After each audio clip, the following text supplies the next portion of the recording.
This is the last will and testament of me, Sir Hartley Esdale, of Esdale Manor in the county of Norfolk, Baronet, made this 4th day of May, in the year of our Lord 1817, being 80 years of age and of sound mind and disposing memory.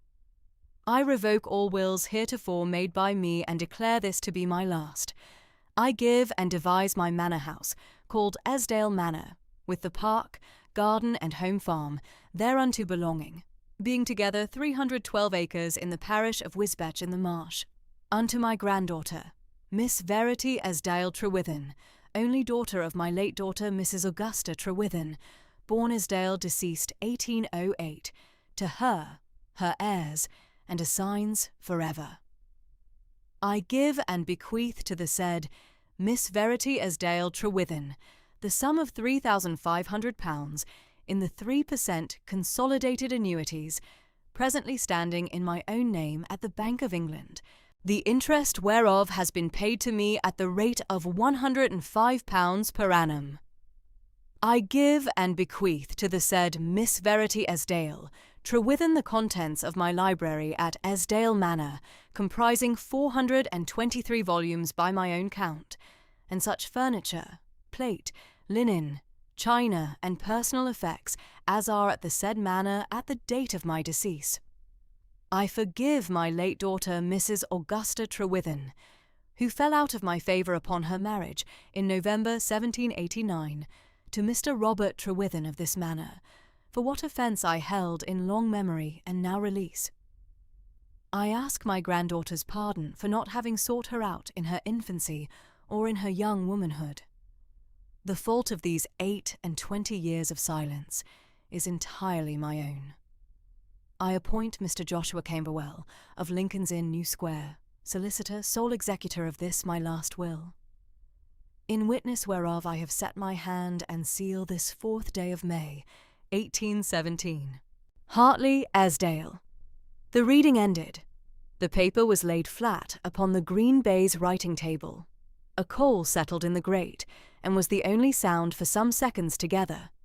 The young woman seated in the leather chair opposite the writing table did not stir. Miss Verity Esdale Trewithen, 24 years of age, small and neat, dark chestnut hair pinned plain beneath a small black bonnet, blue-grey eyes that did not flinch, wore the plain dove-grey half-mourning gown of one whose nearer mourning had been laid by some weeks since for a country journey. Her gloved hands were folded upon her reticule. She had heard the reading through without once shifting her position in the chair. Her chin had not lifted, nor had it dropped. She drew one small breath. She let it out. "Mr. Camberwell," she said, "I should be obliged if you would explain to me what has happened. I had not expected, when your clerk reached me at the Norwich coach stop on Friday morning, that this is what was to be read." The solicitor, thin, grey, scholarly, gold-rimmed spectacles, plain black, superfine, set the will down with both hands and folded them upon it. Mr. Camberwell was 53, and had not often read a will to so single and so unwarned an air. "Miss Trewithen," he said, "I had hoped to reach you sooner. The fault that I did not is in part my own. Permit me, however, to set the dates plain. Your grandfather, Sir Hartley Esdale, died on the 12th day of August this year, at his manor at Wisbech in the Marsh, in the 82nd year of his age. He had been confined above stairs 4 months. He was attended at the end by his parish rector, and made his peace, by that rector's account, in great quietness. He was 81, Verity said. 81 years and 7 months. Yes. I did not know it, she said, very quiet. I did not know that he had been alive in August, nor that he was dead. Pray go on, Mr. Camberwell. The will, he said, is the second of 2. Sir Hartley's earlier will, of 1803, devised his estate to a Marsden cousin in the male line. In the spring of 1817 he came up to town and instructed me to draw a fresh will, in which the manor, the consols, and the contents should be devised entire to his only granddaughter. He was minded to it, he told me, by intelligence he had had through a Norwich correspondent that summer, that a Miss Hephzibah Trewithen of King Street had taken her late brother's daughter under her roof some 5 years previous, and was rearing her in plain decency. He was minded to it also by the count of his years. He signed the will before the 2 clerks of this office on the 4th of May. It is the will I read you just now. Verity sat very still. And he did not write. He did not write. He told me he was a proud man, and that pride had stood him in poor stead, and he should not now compound it by writing what 28 years had not written. He left it instead to be read. I am sorry, Miss Trewithen, I had urged him to write. Yes. Upon his death the will came into my hands as executor. I caused an advertisement to be set in the Norwich Mercury through November, a small notice 4 times running, asking any person knowing of the present residence of Miss Verity Esdile Trewithen, only child of the late Mr. Robert Trewithen of King Street, to communicate with this office. I had not your direction. I had only the bookshop, and word reached me that it had been closed in the autumn. My aunt died on the 14th of September, Verity said. The shop was shut from that day. I have not been reading the Mercury. Just so. I learnt of your aunt's death only in the last week of October, through the curate who had been at St. Peter Mancroft these last 4 years. He had read my advertisement and was good enough to write. He gave me your direction at the small lodging-house in Pottergate. He did, she said. He had been very kind to her in her illness. He was kind in this also. My clerk took the express up on Thursday last and reached you, I understand, on the Friday morning at the coach stop, in the act of your going down to a tenant in Costassey. Yes, you took the night coach to town. You came directly hither. You have now heard the will read. I am your servant in all that is to follow. He inclined his head over the folded paper. Now, be so kind as to ask whatever you have a mind to ask. Verity considered the green baize a moment. Then she lifted her eyes. Mr. Camberwell, what are my duties as the new owner of Esdale Manor? Few and ordinary, Miss Trewithen. To set your hand to the conveyance, which will be drawn within the fortnight.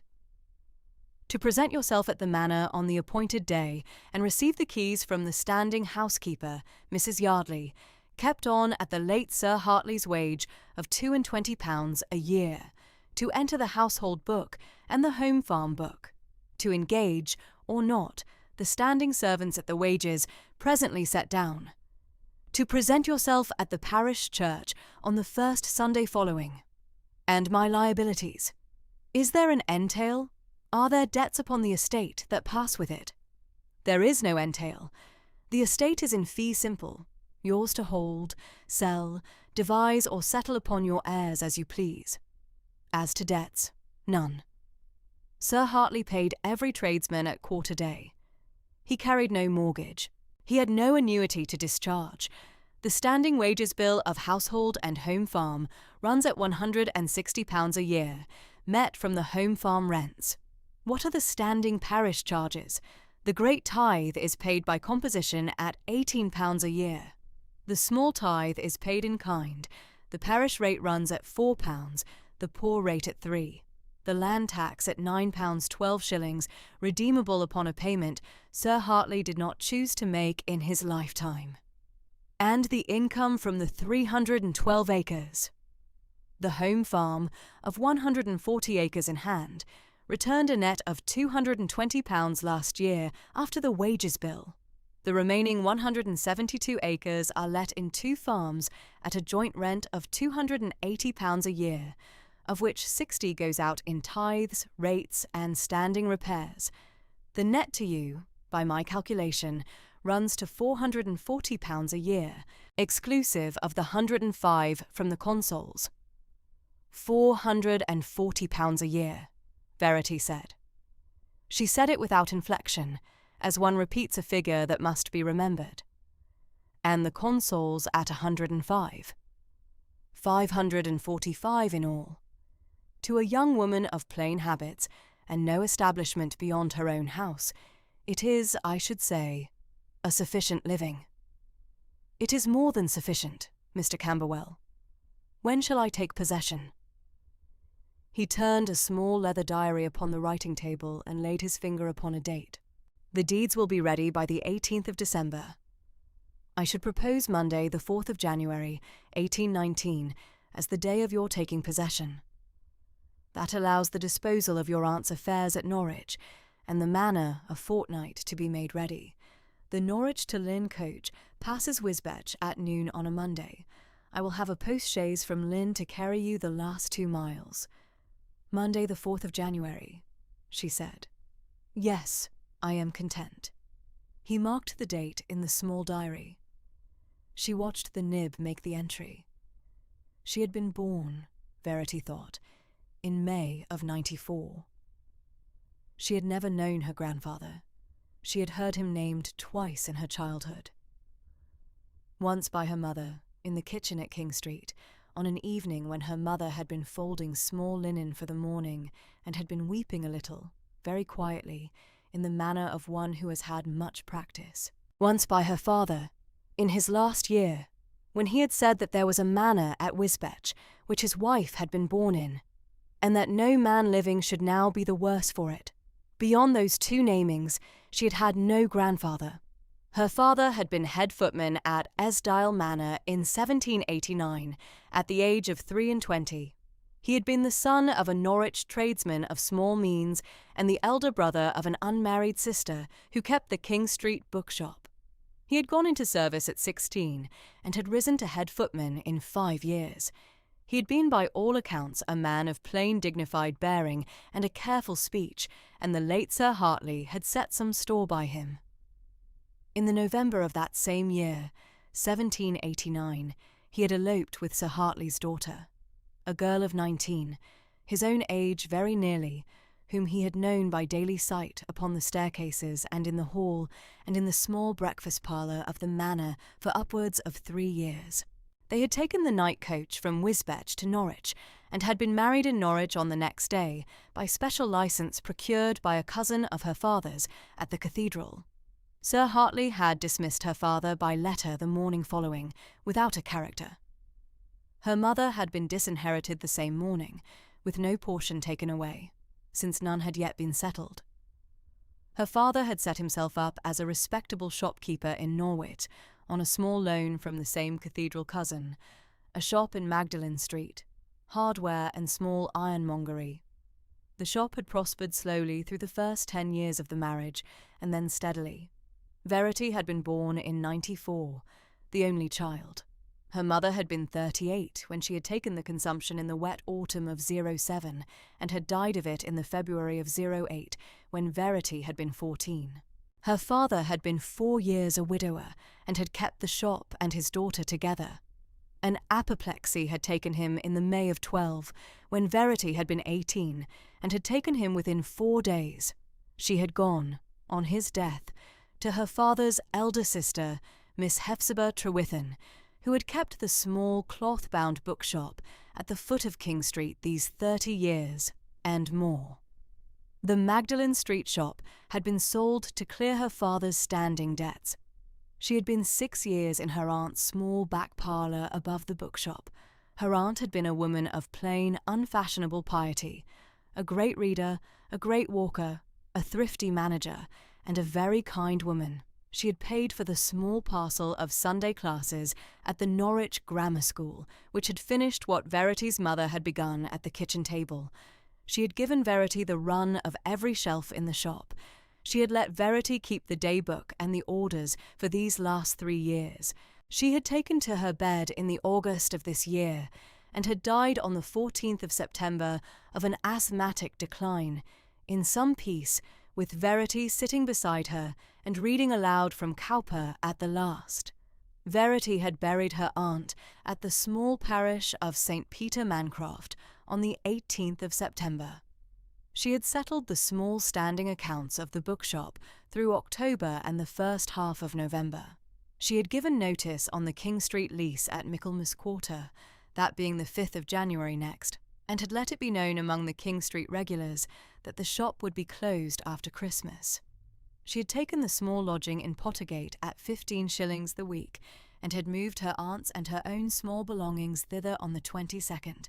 She had been on the Norwich to Costassea carrier's cart on the Friday morning to call upon a tenant of her aunt's small cottage on the Costassea road, when Mr. Camberwell's clerk had come up to her at the coach stop, hat in hand, with the express letter and the words, "If you will be so good as to come up to town." She had come. She drew off one grey glove. She took the pen Mr. Camberwell offered her. She read the small acceptance the clerk had prepared at the side table. A single page in a clear, clerkly hand, acknowledging receipt of the will, the executor's calculation of the estate, and her own undertaking to present herself at Esdale Manor on the 4th of January, next to take possession of the said estate. She signed her name plain at the foot of the page, Verity Esdale Trewithen. She watched the ink dry a moment. She gave the pen back. "Mr. Camberwell, I am content. Miss Trewithen, I am yours to command. There is one matter on which I am not yet content. Pray name it." "The £105 a year from the consols," she said. "Has it stood in my grandfather's name since the 4th of May, 1817, or since some earlier date? Since the 2nd of January, 1798? Then I should be obliged if the unpaid interest from the 12th of August this year, the day of his death, to Lady Day next, when the next half-year falls, should be entered in the executor's account against my receipt. I do not wish to receive the whole half-year on Lady Day, having had no claim upon the first 3 weeks of it." He blinked at her once behind the gold-rimmed spectacles. Then he wrote it down. "As you wish, Miss Trewithen." She put on her glove. She took up her reticule. She rose. She was very small and very upright. She thanked him in 5 words, set her bonnet straight at the small mirror, and went down the 4 flights of Lincoln's Inn New Square stair to the cab-stand at the corner. She caught the afternoon coach from the Bull and Mouth in St. Martin-le-Grand at 1:30. The coach drew out of London at 1:45 and was on the Cambridge road within the hour. Verity sat in the corner seat, her reticule on her lap, her face to the small flying countryside of dusk. She did not speak to the 2 other inside passengers, a stout farmer's wife going as far as Newmarket, and a thin clergyman going through to Thetford. She watched the country pass. £440 a year, she thought. With the 105, it was 545. Her aunt had kept the King Street shop and the small Costassea cottage let at £8 a year, and herself and Verity and the standing rent on King Street of £12 a year, on £25 a year of her own, left her by her own father in 1791, and what the shop made, which had been some £70 or £80 in a good year, and less than 50 in a poor one. She had lived a life of plain, unembarrassed decency on something under £100 a year for upwards of 30 years. 545 was very nearly 6 times what her aunt had had. It was, by some calculation she could not yet make at the inside of a moving coach, the income of a gentlewoman. It was the income of a person who would be expected to keep 2 indoor servants and a man for the garden, to dress in plain good cloth, to be set down upon the parish rate at a sum above the average, to hold a pew at the parish church, to subscribe to the local lying-in charity, and to receive callers in her own south parlour. She had not, that morning at 9:30, when she had stepped down into the cobbles of Lincoln's Inn from the hackney, been any of these things. She had been a small Norwich shopkeeper's daughter of 24, in half-mourning for an aunt, on a borrowed week of leisure from settling a small estate that came to £53 at the close. She was now the freeholder of 312 Norfolk acres, and the principal of £3,500 in the funds. She did not know what to make of it. She thought she would not, for some weeks yet, know what to make of it. She thought it would do to be quiet a little. The coach changed horses at Bishop Stortford at 5 o'clock. It went on through Newmarket at 7:30. It came into the Maid's Head at Norwich at 9:30 that evening. The night was clear and cold. A small frost was setting. She paid the inside fare, took down her small carpet bag, and walked the 4 streets to Pottergate by the lamps. The lodging was empty. The bookshop, 3 streets over, was empty also. She had left the small parlour key with herself when she had quitted the King Street rooms a fortnight since, and had not yet given the lease up to the landlord. She did not that evening go up to the Pottergate lodging. She went instead, by some plain instinct, to the King Street parlour above the closed shop, where her aunt had died, and where she had read aloud from Cowper at the last. She let herself in by the side door under the small fanlight. The shop was dark and smelt of cold paper. She climbed the narrow stair to the back parlour. She did not light the candle for some moments. She stood at the small window over King Street and watched a single carter pass with a lantern. She did not weep. She had wept in the September, very quietly by her aunt's bed, and a second time on the way home from the burial at St. Peter Mancroft, and she had not wept since. She did not weep now. She lit the candle at the small writing desk that had been her aunt's. She sat down. She sat 1 long minute with her hands folded upon the closed blotter. Then she turned the blotter open. She drew a half sheet of plain paper. She dipped the pen. At the head of the half sheet, in a clear small hand, she wrote, "To be taken to Esdale Manor, Monday 4th of January 1819. She wrote beneath it 1 item to a line, the small cloth-bound Cowper from the parlour shelf, read aloud at the last, the silver tea-caddy with the worn hinge, the one with my aunt's initials inside the lid. My father's silver pocket-watch, kept in the small drawer of this desk, kept going on Sunday mornings. My mother's small gold mourning locket, worn beneath my bodice these 8 months past. The 3 letters my mother wrote from Norwich to her own father at Esdale Manor in the years 1798, 1801 and 1803, all returned unopened, kept in this same drawer." She set the pen down. She read the list through once. She did not add to it. She blew the candle out.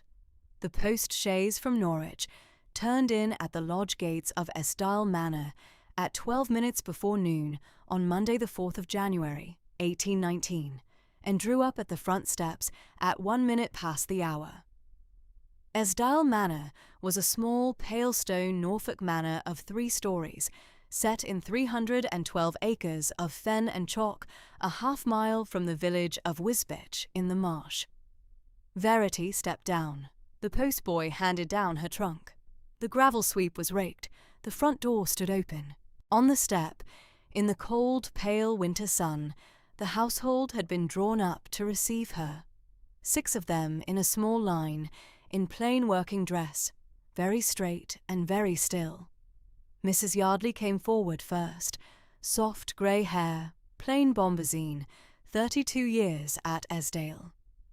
She made a small, steady curtsy and said, "Miss Trewithen, we are very glad to have you home." "Thank you, Mrs. Yardley," said Verity. "I am very glad to be here."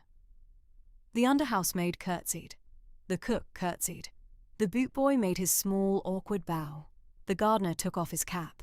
The home-farm bailiff, a heavy, steady man in a thick brown coat, made his bow and said his name was Pritchard, and that he would wait upon Miss Trewithen at her convenience whenever she should send for him.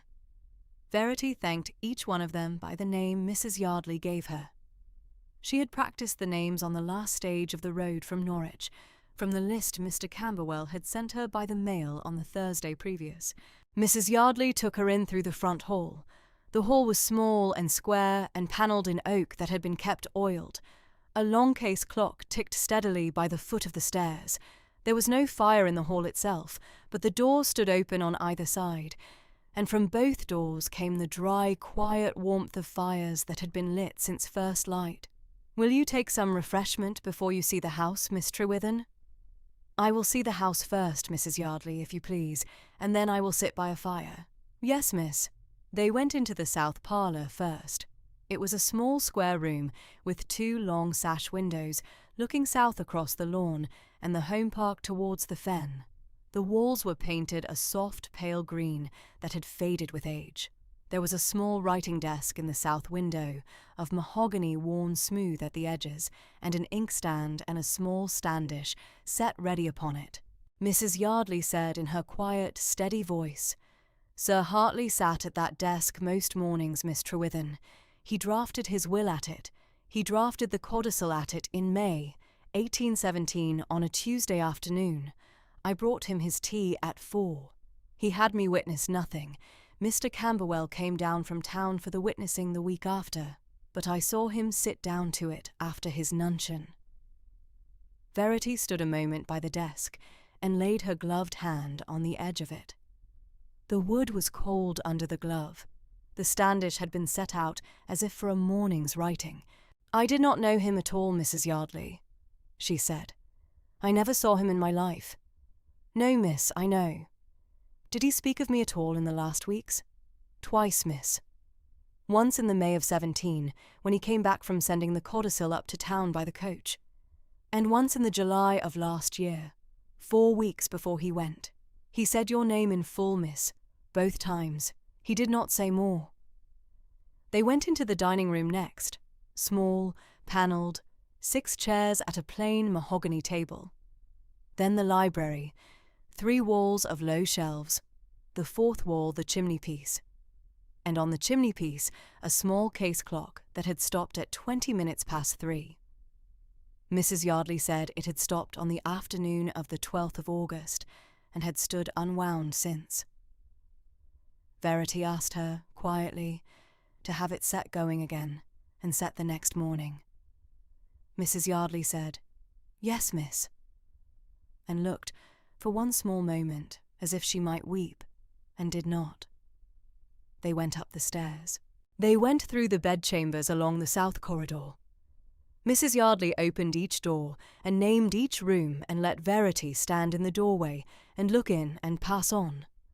At the end of the south corridor, Mrs. Yardley opened the last door but one and stood aside. "This was the chamber that was your mother's, Miss Trewithen, from the time she was a child until she was 21. It has not been altered. Sir Hartley would not have it altered." Verity went in. The room was small and square and faced east. There was a narrow bed under a faded blue and white dimity hanging. There was a small painted dressing chest. There was, on the wall opposite the window, a small oval portrait in a plain gilt frame of a girl of 15 with dark chestnut hair, pinned plain and steady grey-blue eyes. Verity stood in the middle of the room and did not, for a long moment, say anything. "Thank you, Mrs. Yardley," she said at last. "I should like to come back to this room by myself another day. Will you show me the rest of the house now?" "Yes, miss." They came down to the south parlour again at 1:15. A small cold luncheon had been laid on a side table. Verity ate a little of it standing by the south window, looking out across the lawn at the bare lime trees and the long grey level of the fen beyond. On the Tuesday morning, Mrs. Yardley came to her at 9:30 in the south parlour, with a small leather-bound household book under her arm and a steady look in her grey eye, and asked whether Miss Trewithen would care to go through the house room by room properly now, with the inventories. Verity said that she would. They began in the kitchen. "The range was put in by Sir Hartley in the spring of 1812, miss. It draws well in any wind but the east wind, and the east wind takes it a little. The cook knows it. The chimneys were swept in November." "Thank you, Mrs. Yardley." "The dairy is through that door. The still room is beyond. The linen cupboard is in the passage between, and the keys hang on this hook. I have kept the keys these 11 years since Mrs. Marsh went." "You will keep them, Mrs. Yardley, if you will be so good." "Yes, miss, I should be glad to." They went through the still room, the dairy, the linen cupboard. In the linen cupboard, Mrs. Yardley said, "The sheets are all marked H.E. in red silk thread. Your grandfather's mother set the mark when she came as a bride in 1756. There are 6 dozen pairs in present use and 4 dozen pairs in reserve in the cedar press. I should be pleased to have you look them over, miss, at your leisure." "I will look them over with you on Friday, Mrs. Yardley, if that will suit." "Yes, miss. Friday will suit very well." On the Wednesday morning they went through the south corridor again, properly, with Mrs. Yardley naming the small portraits one by one. There were 4 small oval portraits of Verity's mother in the south corridor, at 5, at 9, at 15, and at 20. Verity had not known there were so many. She stood before each one of them in turn, and Mrs. Yardley stood quietly a pace behind her, and said nothing. She was painted at 20 by a Norwich gentleman come down for the summer, Miss Trewithen. The autumn after she went away. "I know, Mrs. Yardley. Sir Hartley had the portrait taken down from the front staircase in the November of that year. He had it hung again in the south corridor in the May of 1817. The same week he set his hand to the codicil." Verity stood another long moment before the portrait at 20. "Did he speak of her, Mrs. Yardley, in his late years?" "Not until the last 12-month, miss. And then he spoke of her every day. He would come out into this corridor of a morning, with his stick, and stand a little while in front of this picture, and then go down. He never said her name to me, but he stood there every morning from the May of 1817 until the August of last year." "Thank you, Mrs. Yardley." "Yes, miss." They went through the library on the Thursday morning. There were 423 volumes, as the will had said. Sir Hartley had counted them himself in the spring of 1817, and had written the count in his own hand at the front of the catalogue book that lay on the library writing table. Verity went through the catalogue page by page with Mrs. Yardley beside her.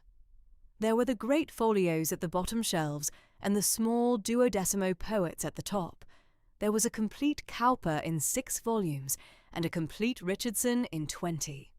There was, in a small drawer of the writing table, a packet of letters tied with a faded black ribbon. Mrs. Yardley said in her quiet voice, "Those are the letters your mother wrote to Sir Hartley after 1808, when she was dying, miss. He kept them in that drawer.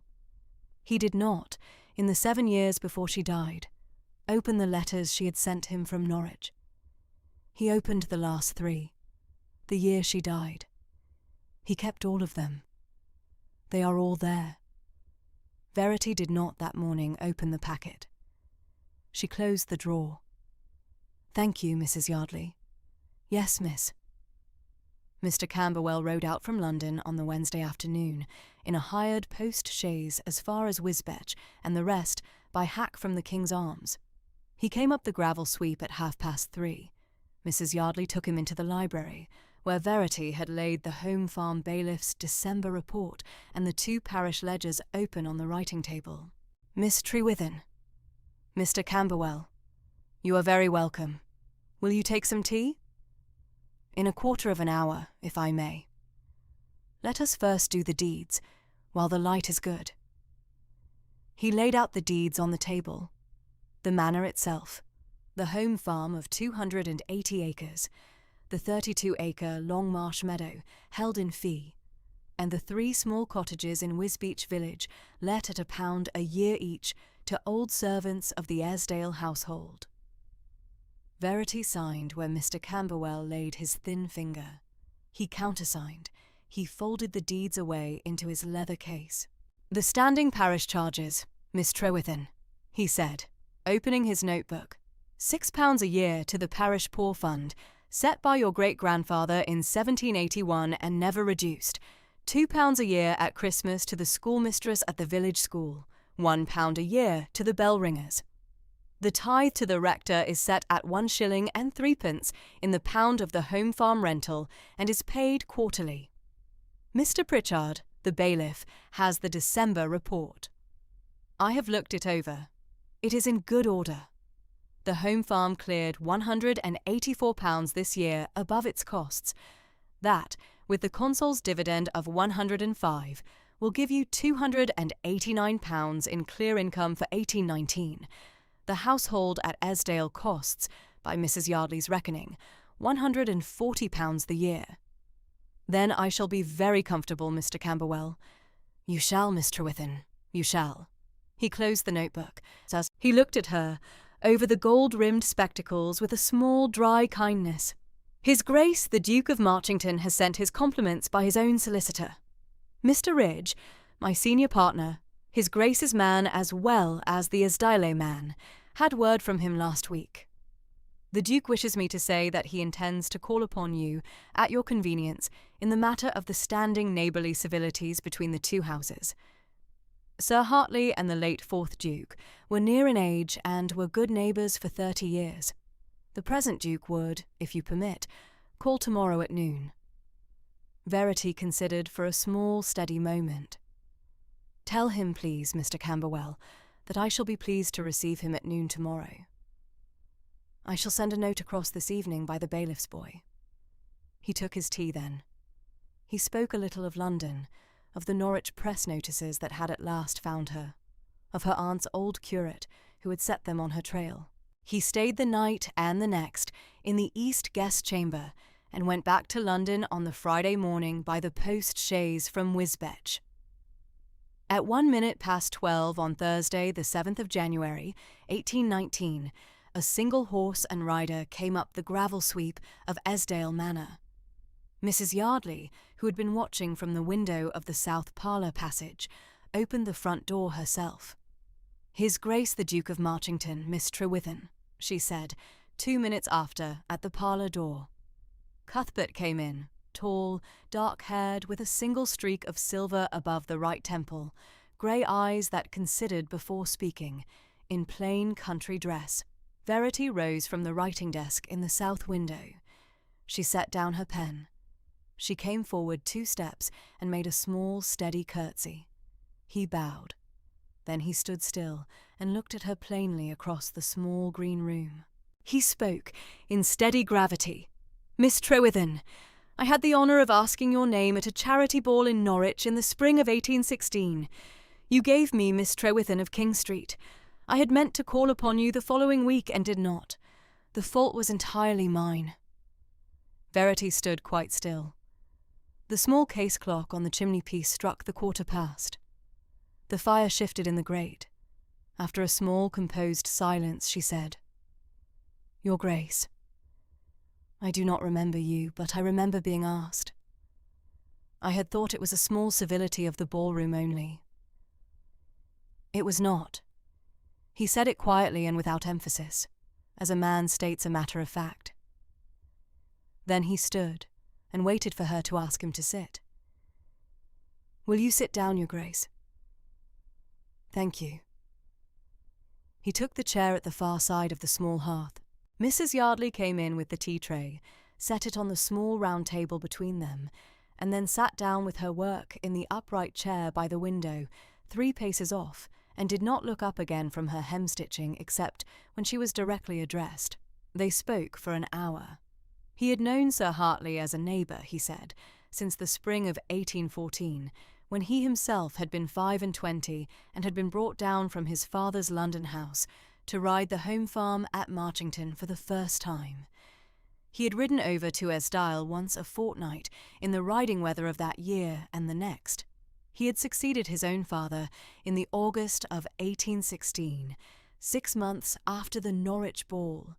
He had continued to ride over to Esdale in the autumn of that year and again in the autumns of 1817 and 1818. Sir Hartley had spoken to him in the May of 1817 of the codicil he had drawn that month. Sir Hartley had not, Cuthbert said, named the granddaughter. He had said only that he had at last set his hand to a matter that he should have set his hand to in 1789. He did not speak of her to me by name, Miss Trewithen. I think he could not yet. But he spoke of the granddaughter whom he had not sought out, and of the 28 years in which he had not. And he said he had at last set the matter into Mr. Camberwell's keeping. Thank you, Your Grace. I am very glad to know it. He was a steady man. He was not, in the late years, a happy man. But he was, in the last 12 months, much the quieter for it. He spoke of Norwich, briefly, of the bookshop in King Street that he had asked after the week after the ball, and had not, at the time, called upon. He spoke of the late Miss Hephzibah Trewithen. He had not known her, he said, but he had been told by Mr. Ridge that she had been a woman of plain, steady character, and he was sorry for her loss. She was very good to me, Your Grace, from the autumn of 1808, when my father brought me to her after my mother's death, until the September last. Yes, so Mr. Ridge informed me. They spoke a little of the parish, of the Reverend Guilford, who was the same parish vicar he had been at her grandfather's funeral, of the village school, which Sir Hartley had endowed at £2 a year, and to which Cuthbert's father had added £2 in 1810, of the small charity bread fund kept at St. Withburgers against the hard winters. Cuthbert mentioned that his mother, the Dowager Duchess, was at Marchington Park at present, and would, when Miss Trewithen was settled, be pleased to call. Whenever her Grace should wish it, Your Grace, I shall be at home most mornings. Thank you. He set down his cup. He looked across at her with the same steady consideration. Miss Trewithen, I should be honoured to ask you to dinner at Marchington Park whenever you should be ready. My mother will be in residence as your hostess. Mr. Camberwell, when he is next in Norfolk, would join us at table. Pray name your day. Verity considered. She looked once at Mrs. Yardley, who did not look up. She looked once at the fire. She looked back at the Duke. Saturday week, Your Grace, the 16th, if that should suit her Grace and yourself. It shall suit us very well. The carriage will come for you at 5 o'clock. Will that do? Thank you. That will do. He stood. He took up his hat and gloves. He bowed. Until the 16th, Miss Trewithen. Until the 16th, Your Grace. Mrs. Yardley showed him out. Verity stood a small, steady moment by the chimney-piece. Then she sat down again at the writing-desk in the south window and looked out across the lawn at the bare lime trees, and did not, for the better part of half an hour, take up her pen. At 9:30 that evening, Verity sat at the small writing-desk in the south window of the south parlour, with a single trimmed lamp on the desk beside her, and her household book open upon her blotter, and the fire kept low in the grate. She had not, in the October last, when her aunt had died in the small upstairs room over the bookshop in King Street, and she had sat by the bed alone with the doctor's wife and the curate, expected this December. She had not, in the November, when she had been sitting at the small table in the back parlour of her aunt's small Norwich shop, going through the unpaid accounts by the light of one tallow candle, imagined being addressed by a duke in her own south parlour at Eskdale Manor in January. She thought, sitting at the desk, of the Norwich charity ball in the March of 1816. She had been 21. Her aunt's old friend, Mrs. Whittington, had lent her a pale blue silk gown that had been Mrs. Whittington's own at 18, and had been kept these 30 years in lavender paper in a press. She had gone with the Whittingtons in their carriage. She had danced 4 sets. Towards the end of the 3rd set, in the small pause when the musicians had tuned for the 4th, a tall, dark-haired gentleman whom she had not known had bowed to her at the edge of the room and had asked, very civilly, her name. She had given it, Miss Trewithen of King Street. He had not given his. He had bowed, and had said he was very much obliged, and had walked away. She had thought at the time that the asking was the small civility of the ballroom, that a gentleman, finding himself near an unknown young woman, had spoken in courtesy. She had not thought of him afterwards. She had not, in the 2 years and 10 months since, thought of him once. She had not thought of him again until that morning, when he had come in behind Mrs. Yardley and named the night and the room and the small civility she had supposed it had been, and had said, quite quietly, that it had not been. She thought of his grey eyes that had considered before speaking. She thought that she had, in all her 24 years, been spoken to in that manner, plainly and at a small reckoning, by no man before. She closed the household book. She trimmed the lamp. She sat a small steady moment at the desk, her hands folded plain upon the blotter, and looked out at the dark lawn and the bare lime trees and the long grey level of the fen beyond. Then she rose and took up the lamp and went up to bed. Saturday the 16th of January, 1819, was a still cold afternoon under a pale fen sky, and at 6:15 the Esdale Manor carriage came down the long avenue of Marchington Park and drew up at the south front. Marchington Park lay 4 miles south of Esdale Manor in the gentle Norfolk fen country, a pale stone Palladian house of 3 stories set in 1,200 acres of mixed park and home farm. Verity stepped down at 6 precisely. The great door stood already open. Mr. Lambert, white-haired, plain black butler's coat, 28 years in service, bowed her in himself. "Miss Trewithen, her Grace is in the south drawing-room, if you will be so good as to follow." She followed him across the marble of the hall, between 2 tall fluted columns, and along a corridor hung with small landscapes. He opened a panelled door at the second turning and announced her in his steady old voice. "Miss Trewithen, your Grace." Lady Sibylla Beresford, soft silver hair beneath a small lace cap, kind firm mouth, plain lavender silk, rose at once from the small sofa by the fire and came forward 2 paces to meet her. "My dear Miss Trewithen, I am very glad to see you in this house. Pray come and sit by me. The fire is well up. The room is the warmest in the south wing in January." Verity made her plain country curtsy and came forward. She took the seat to which the dowager indicated her. "Your Grace is very kind. I had not expected so warm a reception. My grandfather was not, I believe, a near acquaintance of this house. He was not. He kept to himself in his old age, and we respected it. But you, my dear, are not your grandfather, and a young woman alone at Esdale Manor is a thing the parish ought to take notice of, in a proper way. I was very glad to have my son's account of you on the 7th of January, and gladder still to have you here this evening." Verity inclined her head. "I thank your Grace. Now, tell me of your aunt, Miss Hephzibah Trewithen." I knew the name only from my son's letter, but he gave me the impression of a thoroughly respectable woman. "She was, your Grace. She kept a small bookshop in King Street, Norwich, on the proceeds of which, and a small annuity of £25, we lived for 10 years after my father's death. She did not, in the 10 years of our keeping house together, raise her voice to me above the ordinary speaking pitch. I owe her every steadiness I possess. That is a very handsome tribute.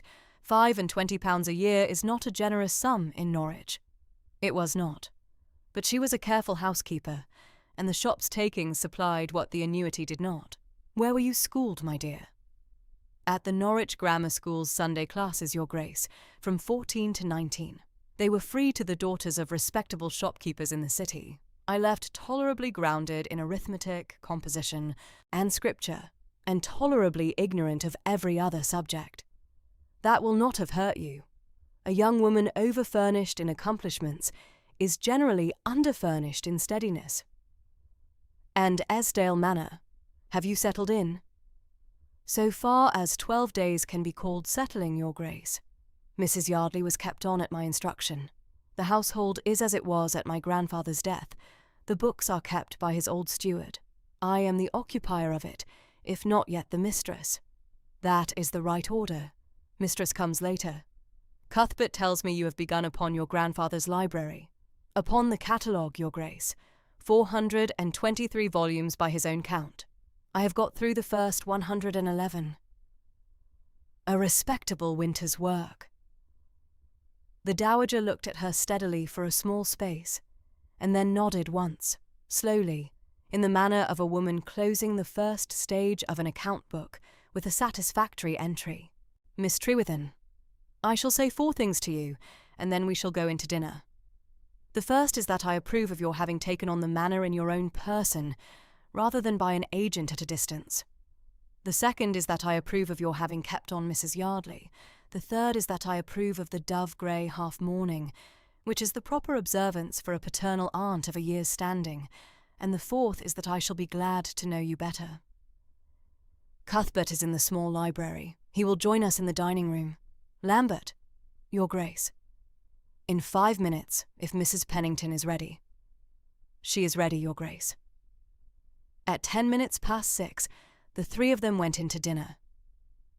The Marchington dining room was a long room of plain Adam plasterwork on the east front, with 3 tall windows now shuttered against the January dark and a fire well up at the further end. The table had been laid for 3 at the nearer end only. Cuthbert handed his mother to her chair at the head. He handed Verity to the chair on the dowager's right. He took the chair opposite Verity. The 2 footmen behind the screen withdrew. Mrs. Pennington, soft grey-brown hair beneath a linen cap, warm, pale eyes, plain blue print cotton with apron, brought in the soup herself, set the tureen at the dowager's elbow, curtsied to Verity, and withdrew. It was a plain country white soup of veal and almonds, very well made. Mrs. Pennington has been with us 17 years, Sibylla said quietly over the soup. Her plain country dinners are, to my taste, better than the made dishes of the London houses. I find it more than tolerable, Your Grace. It is the best soup I have tasted in 12 days. Cuthbert, opposite her, smiled once briefly and did not speak. The dinner went on quietly. A boiled fowl with parsley sauce, cutlets, a raised pie, stewed celery, a pudding of apples from the home orchard, 2 glasses of a light claret. The talk was of the weather, of the parish coal arrangement, Cuthbert's standing benevolence to the Wisbech parish, of which he gave Verity a brief account, and of Cowper. "Do you read Cowper, my dear?" the dowager asked over the apple pudding. "I do, Your Grace. The task in particular. My aunt and I read it through every winter for 10 winters together. I have not had it read aloud in 3 years. My eyes are no longer equal to small print after candle-lighting, and my old reader, Miss Vernon, was married last June to a curate at Lynn. I have not replaced her, partly from indolence and partly from the difficulty of finding a voice I can bear for 2 hours together." Verity inclined her head. "I should be glad to read to Your Grace, if it would not be an imposition." The dowager set down her spoon. "Would you, my dear? I had not meant to ask, but if you would consider it, Tuesday, Thursday, Saturday, 11 to 1 o'clock. The carriage to fetch you at 10:30, and to set you down at Esdale Manor by 1:30. We should read whatever you should care to choose, with my own additions from time to time. I should be very glad, Your Grace. Tuesday next would suit, if that is agreeable. Tuesday the 19th. Excellent. Cuthbert, you will be in the way of it occasionally, I hope, when the parish business permits." Cuthbert, very quietly.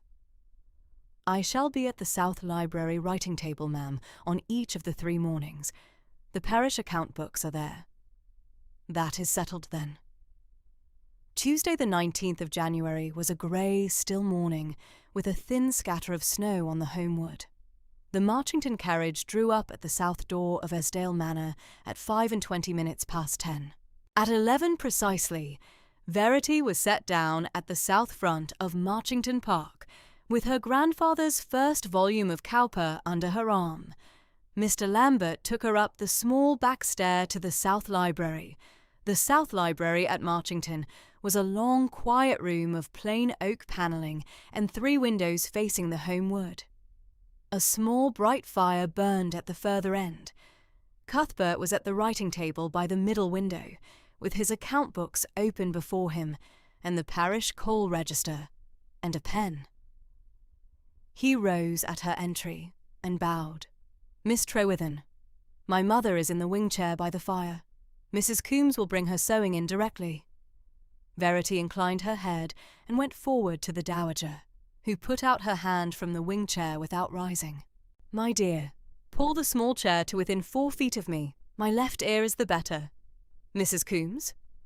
Mrs. Coombs, iron grey hair beneath a linen cap, plain bombazine, keys at her hip, had come in behind her with her work-basket, curtsied to Verity, and taken the second wing chair at a discreet 6 feet, the basket in her lap.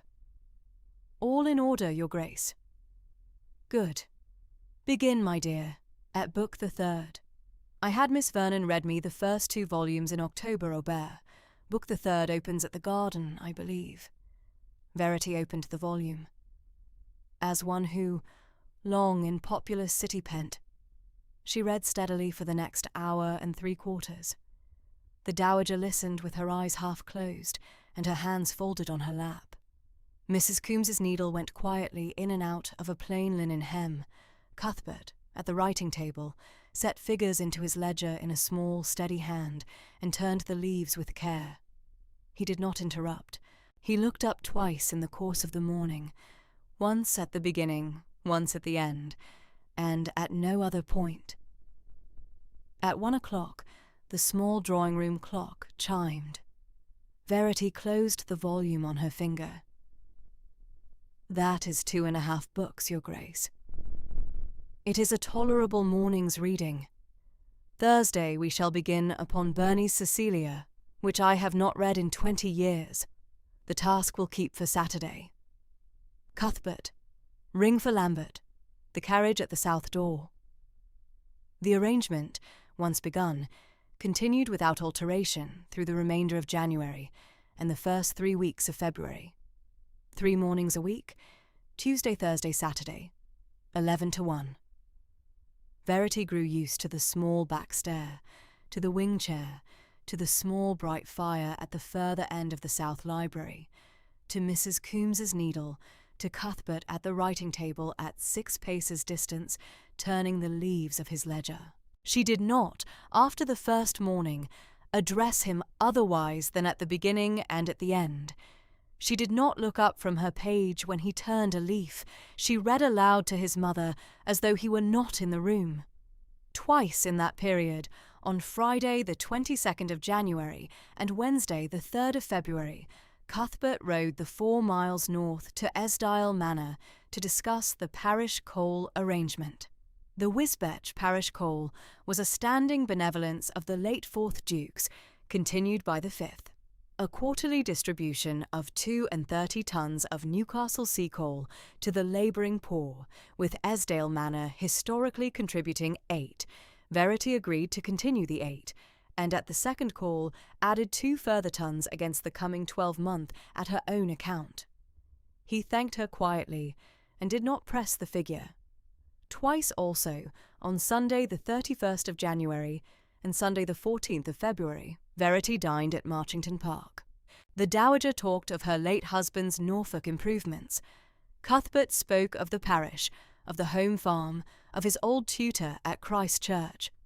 Verity sat opposite Cuthbert at the nearer end of the long table and ate her plain country dinner without remark. What Verity could not have told, at 6 weeks' acquaintance, was where she stood with regard to him. She did not yet love him. She had, in the second week of the reading, ceased to compose herself into her steady country composure when the carriage drew up at Marchington. She found, on the 3rd Tuesday, that she had not thought to compose herself at all. She read aloud to the dowager as though Cuthbert were not at the writing table. She did not look up when he turned the page of his account book. He was a fact of the room, neither dwelt upon nor avoided.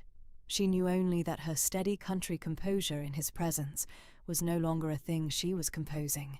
Sunday the 7th of February, 1819, was a clear, cold, pale blue Norfolk morning, with the bells of St. Withburgers ringing in across the still fen from 10:15. The Marchington pew was the second on the south aisle, a tall box pew of plain oak with a small brass plate. The Esdile pew was the third, immediately behind. On that Sunday, by the Dowager's quiet arrangement of the night before, Verity took her seat in the Marchington pew beside Lady Sibylla. Cuthbert took the aisle end. The Esdale pew behind stood empty for the morning. Reverend Guilford, white-haired country clergyman, gold-rimmed spectacles, plain black cassock, climbed the small pulpit at 10:30. He preached steadily for 22 minutes on the 13th of 1 Corinthians. Charity suffereth long and is kind. Charity envieth not. Charity vaunteth not itself, is not puffed up. He had preached the same chapter 4 times in the 18 years of his incumbency, and he preached it without raising his voice and without elaborate figures. The village listened. The Dowager listened with her hands folded in her lap. Verity listened with her plain prayer book open at the second lesson. Cuthbert at the aisle end listened with his head a little inclined. At the recessional the parish saw them, the shopkeeper, the home farm bailiff's wife, the schoolmaster's 2 daughters, old Mrs. Hawkins at the door of her cottage on the green, all saw them. Cuthbert handed the Dowager into the Marchington carriage at the Lich Gate, handed Verity in after her, made his small bow, and walked at the head of the carriage the 400 yards to the parsonage. Verity was set down at Esdale Manor at 12:15. The village did not, on the 7th of February, draw conclusions. The village stored the morning's observation for later use. Wednesday the 17th of February was a still mild afternoon under a pale February sky. At 3:15, the Marchington carriage came down the long avenue of Esdale Manor and drew up at the south door. Lady Sibylla descended alone. Mrs. Yardley received her in the hall and took her to the small south parlour, where Verity rose at her entry. "My dear, forgive the unannounced call. I had a small private matter, and I judged it the better said in person and alone. Your Grace is very welcome. Mrs. Yardley, the small tea-tray in 20 minutes, if you would." 20 minutes, miss." The 2 of them took the 2 chairs at either side of the small south parlour fire. The Dowager set her gloves and reticule on the small table. She did not, at first, speak. She looked steadily at Verity across the 4 feet of hearthrug, and Verity, with her hands folded plain in her lap, looked steadily back. After a small space, the Dowager spoke. "Miss Trewithen, my son has not, in 5.5 years since his late father's death, looked at any young woman with anything other than the polite civility of his title. He has, since the 7th of January, looked at you in a manner I have not seen in him since his boyhood. I do not press the case. I tell you only that I have observed it, and that I should be glad of its outcome, on whatever terms you choose to consent or not consent to it." Verity did not look down. She held the Dowager's eye for the space of perhaps 3 small breaths. Then she answered in her plain, steady voice. "Lady Sibylla, I have not, in the 5 weeks since the 7th of January, formed any settled view. I shall not form one in haste. I am grateful, however, for your having put the matter plainly." The Dowager inclined her head once. "That is the right answer. I had not expected another, but it is well to have it spoken. Now, tell me of Cowper." The tea-tray came in. They drank a quiet cup and spoke of the winter walk at noon, which Verity was to read on the Saturday. The Dowager would be at Lynn. At 3:45, the Dowager rose and went out to the carriage. The thing had been said. Neither woman had broken her composure. Verity returned to the south parlour and stood a long moment by the fire. Sunday the 21st of February, 1819, was a cold, pale blue Norfolk afternoon, with the morning's hoarfrost still lying in the shadow of the home wood, and the bells of St. Withburga's silent since 11. At 1:15, Cuthbert handed the Dowager into the Marchington carriage at the Lich Gate, made his small bow to her, closed the door himself, and turned back to Verity, who stood at the south porch in her plain dove-grey half-mourning with Mrs. Yardley 3 paces behind. "Miss Trewithen, May I walk you back to Esdale by the bridle path through the home wood? It is a mile shorter than the carriage road, and a fine afternoon for it. Your Grace, I should be glad of the walk. They set off together at a quiet pace, along the bridle path that ran behind the parsonage garden, climbed the small wooden stile at the home wood, and crossed under the bare oaks of the south plantation. Mrs. Yardley followed 3 paces behind, with her plain country bonnet drawn up against the cold and her hands folded in her muff. Cuthbert kept the conversation quiet and at her elbow. You finished the winter walk at noon, my mother tells me, on Saturday. We finished it. She wept once at the lines on the redbreast at the window. She did not after refer to it. She has wept at those lines for as long as I have known her to read them. They are the only lines in Cowper at which she weeps. It is a good place to weep. It is. You are warm enough in that pelisse? I am quite warm enough, Your Grace. The Norfolk February is milder than the Norwich February by a small degree, I find. It is the fen, perhaps. The flat country has a less cutting wind than the city streets in the same latitude. I had thought so. They walked on a little. The bridle path crossed a small frozen runnel, climbed a low rise and dropped down through the further oaks toward Esdale Park. How many volumes of the catalogue now? 218. I had hoped to be at 300 by Lady Day, but the readings have taken a part of the afternoons. I am sorry to have abridged it. I am not sorry, Your Grace. He glanced once at her and looked again along the path. There is a 1671 first folio of Milton in the 3rd case of the south wall, if you have not yet reached it. My father borrowed it once, in 1809, and noted the colophon. I have not yet reached the south wall. I shall look for it in the 7th week, by my present rate. There is no haste. At 2:30, they came out of the home wood at the small white gate into Esdale Park, crossed the grass under the avenue of limes, and came up to the south door of Esdale Manor. Cuthbert stopped 4 paces short of the threshold. Mrs. Yardley went past them up the steps and into the hall. Miss Trewithen, I thank you for the walk, Your Grace. He inclined deeply. He did not extend a Tuesday invitation. The standing arrangement of the reading covered Tuesday. He turned and walked back across the grass under the limes, through the small white gate, and into the home wood. The 4 miles south to Marchington Park, by the bridle path, would take him an hour and 10 minutes at his ordinary walking pace. Verity stood at the south porch and watched him to the gate, and then watched the gate close behind him, and then went in. At 3:30, she sat at the small writing desk in the south parlour, with the catalogue of the library open before her, and her pen at the inkstand, and her hands folded in her lap. She did not write. She had known him 6 weeks and 2 days. She had been 4 times to Marchington Park. He had called 5 times at Esdale Manor. They had read aloud together 18 afternoons in the South Library. She did not yet love him. She was, she found, no longer certain that she did not. She set the pen to the catalogue and wrote, in her plain small hand, Volume 219, Tillotson, Sermons, 1717, Calf, 4 volumes, 2nd case, South Wall.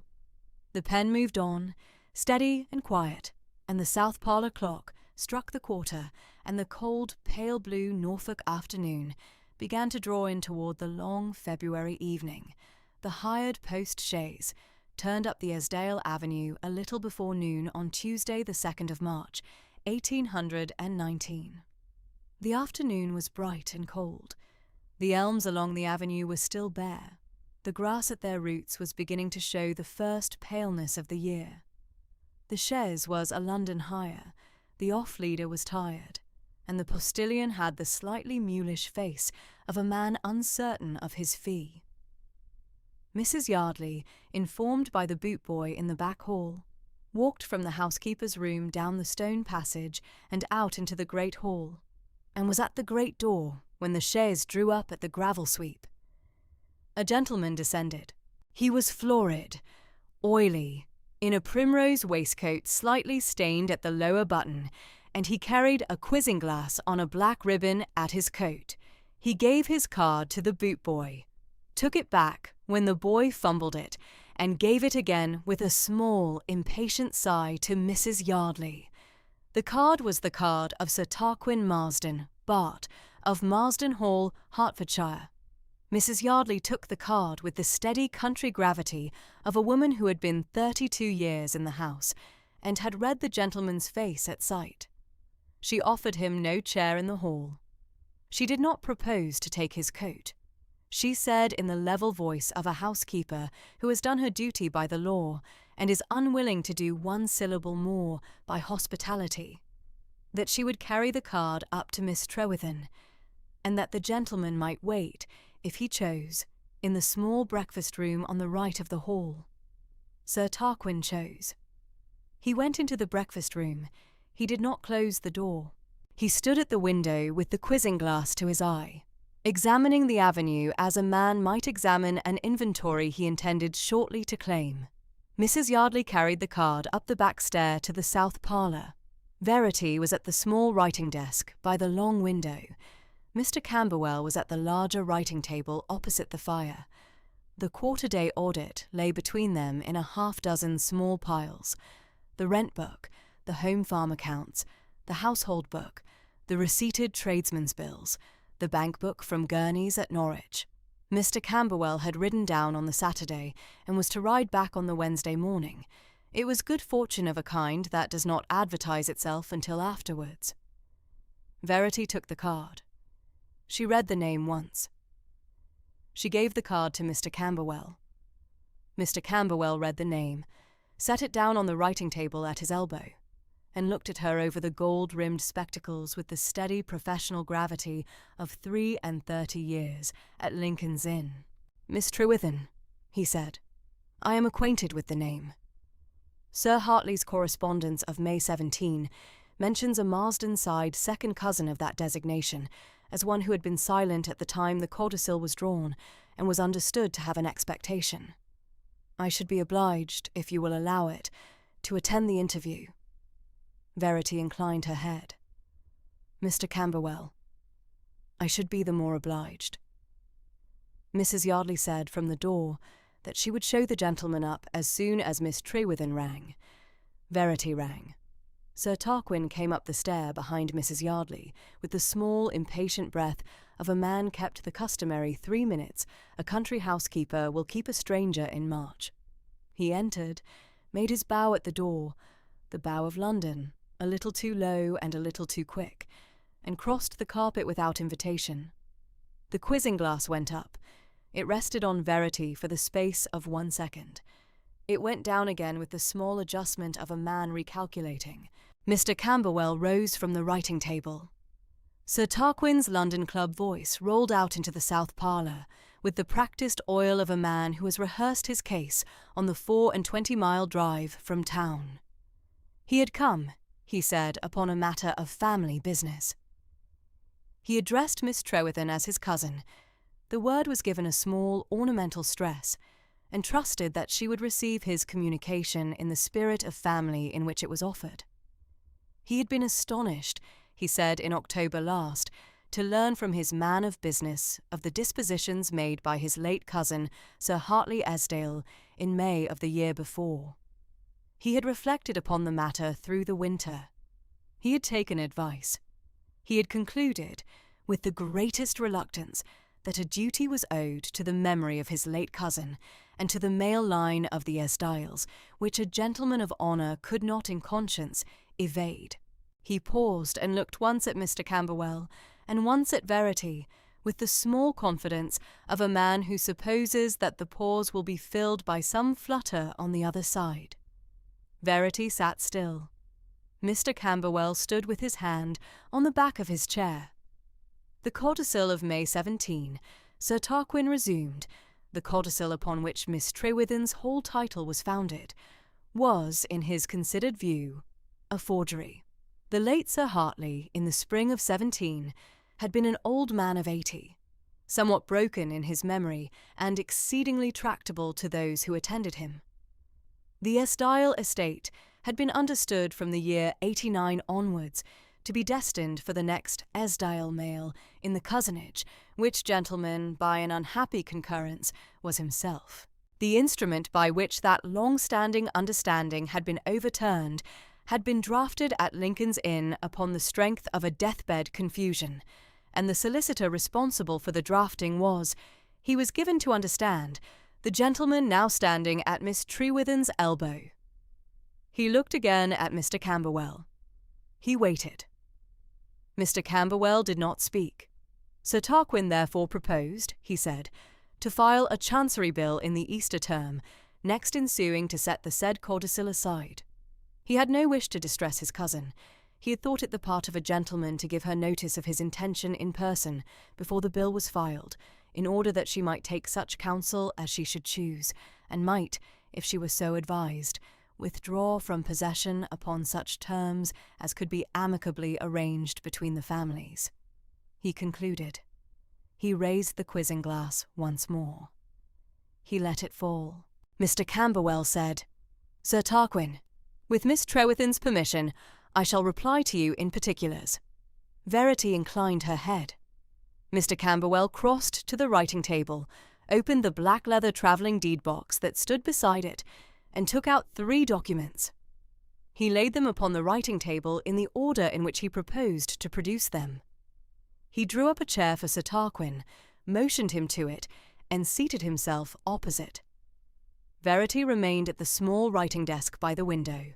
"The first," said Mr. Camberwell, "is the original codicil of the 4th of May, 1817, in the hand of my then-clerk, Mr. Hawke, signed by the late Sir Hartley Esdale at Lincoln's Inn, New Square, in my own presence, and witnessed at the foot by 2 gentlemen there present, Mr. Hodgson, the Esdale head gardener, now alive and resident in cottage at Wisbech in the Marsh, and the Reverend Wickham, then incumbent of the parish of Wisbech in the Marsh, and predecessor to the present, Reverend Guilford, now alive and resident in retirement at the small parsonage at Walsochan.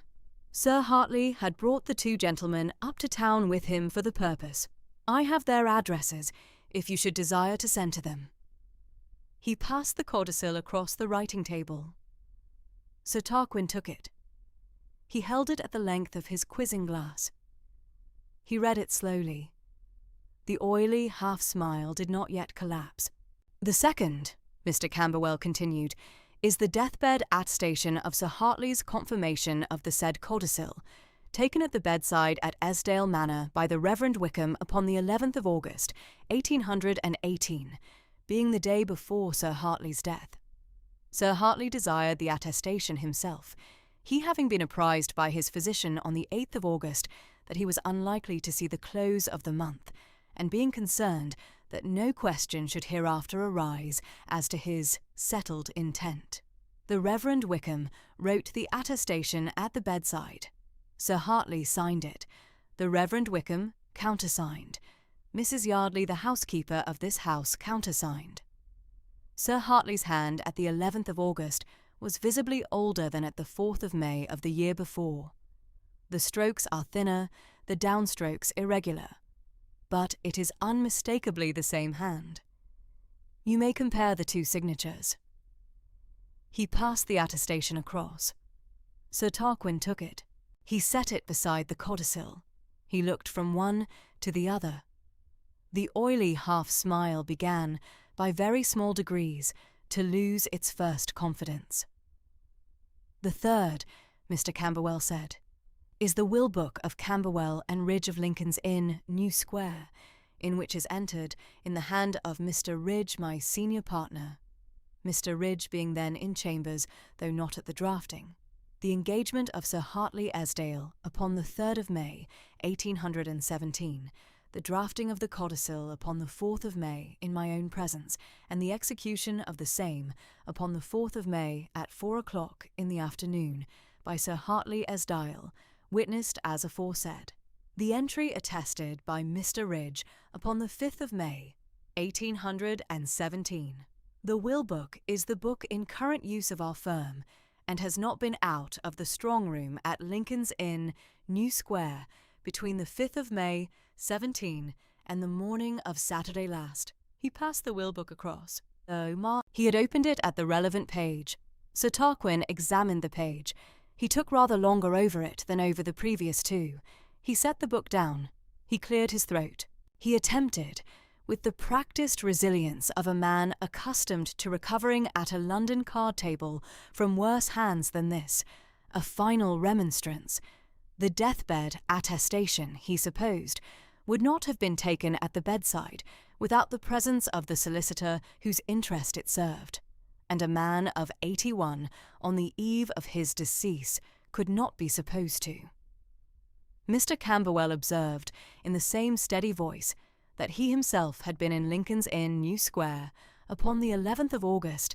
His diary would show it, and could not have been at the Esdale bedside, that the Reverend Wickham was a clergyman of 41 years' standing in the Norfolk diocese, that Mrs. Yardley had been 31 years in the house at the date of the attestation, and that Sir Hartley's physician, Mr. Brundish of Wisbech, who had been present in the sick-room on the morning of the 11th of August, had set his own signature to a separate certificate of soundness of mind upon the same date, which certificate was at that moment in the deed-box at Mr. Camberwell's elbow, and would be produced upon any application to a court.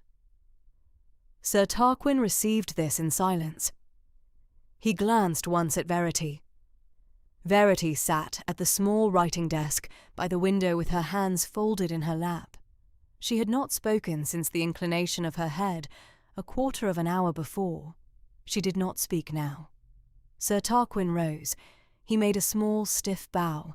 He observed that he should consult further with his London solicitor, that the matter was perhaps not yet in a settled state, and that he had the honour to wish Miss Trewithen good day.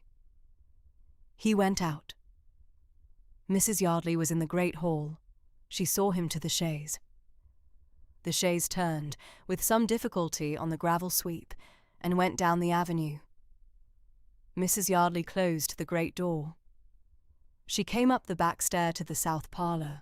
She said, in the same level voice she had used at noon, that she had taken the liberty of instructing the boot-boy not to wave the gentleman away from the lodge gate, the gentleman having declined a glass of anything before his departure. Mr. Camberwell, with the smallest movement at the corner of his mouth, observed that Mrs. Yardley had done very properly. Verity, after a small composed silence, said, "Mrs. Yardley, I am obliged." That evening, at a little after 4 o'clock, the home farm boy brought the dog-cart round to the side door at Verity's request. Verity wore her plain dove-grey half-mourning beneath her cloak. She had the boy drive her the 4 miles to Marchington Park. The road was hard with frost. The dog-cart rolled smartly. They were at the Marchington gatehouse at 20 minutes past 5, and at the south door of the great house at half-past. Mr. Lambert opened the door. He took her cloak. He showed her, without inquiry, into the south library. Cuthbert was at his writing table. The lamp had been lit. He rose at her entrance with the steady gravity that did not advertise itself. He gave her the chair on the hearth-side of the small fire. He sat in the chair opposite. He did not, as a London gentleman might have done, prompt her with the question. He waited. Verity told him plainly. The hired chaise at noon. The card.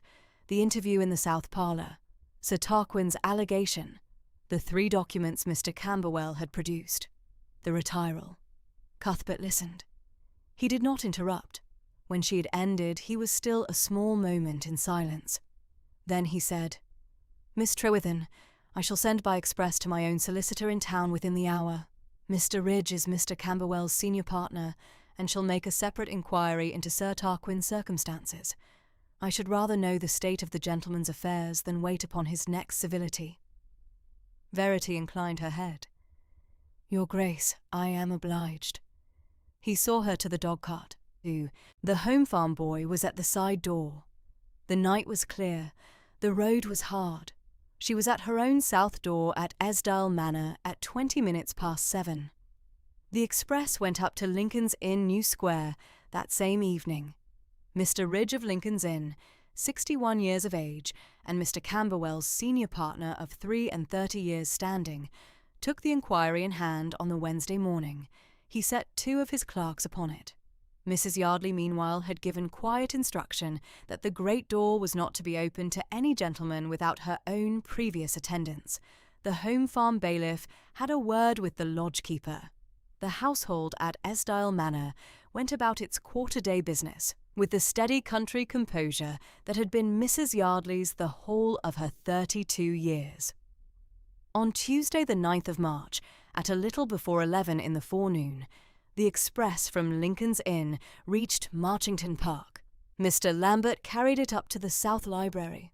Cuthbert was at his writing table. He took the packet. Mr. Lambert withdrew. Cuthbert opened the packet. He read the report through. He read it through a second time. He set it on the writing table at his elbow.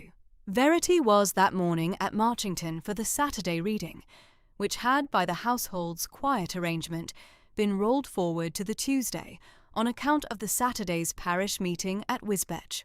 Lady Sibylla was in her customary chair by the fire. Mrs. Coombes was at the smaller table at the back of the room. The volume of Cecilia lay open at the marked page. Cuthbert came in at 11:30. He carried the report. He said, "Madam, Miss Trewithen, there is news from town which Mr. Ridge has been so good as to send by express. With your permission I shall give it to Miss Trewithen for her perusal first, and then to my mother." Lady Sibylla inclined her head.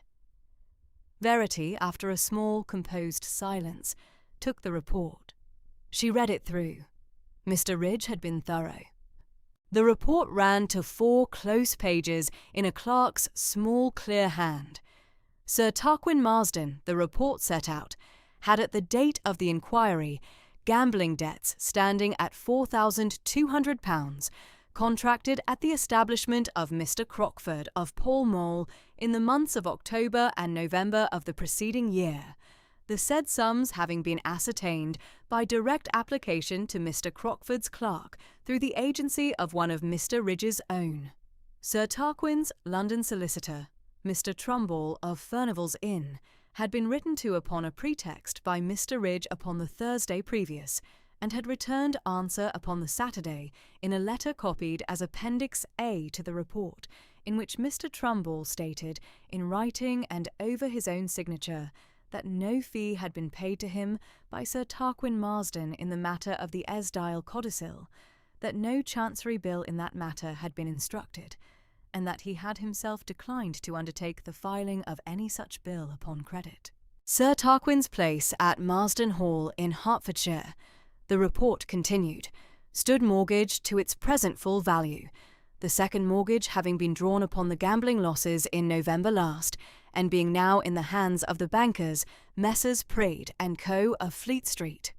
The conclusion of the report, set out in Mr. Ridge's own hand at the foot of the 4th page, was that the Chancery Bill of which Sir Tarquin had spoken at Esdale Manor on the 2nd of March would not be filed, neither in the Easter term nor in any term subsequent, the gentleman being without the means to pay the necessary fees, and without a solicitor willing to advance the credit.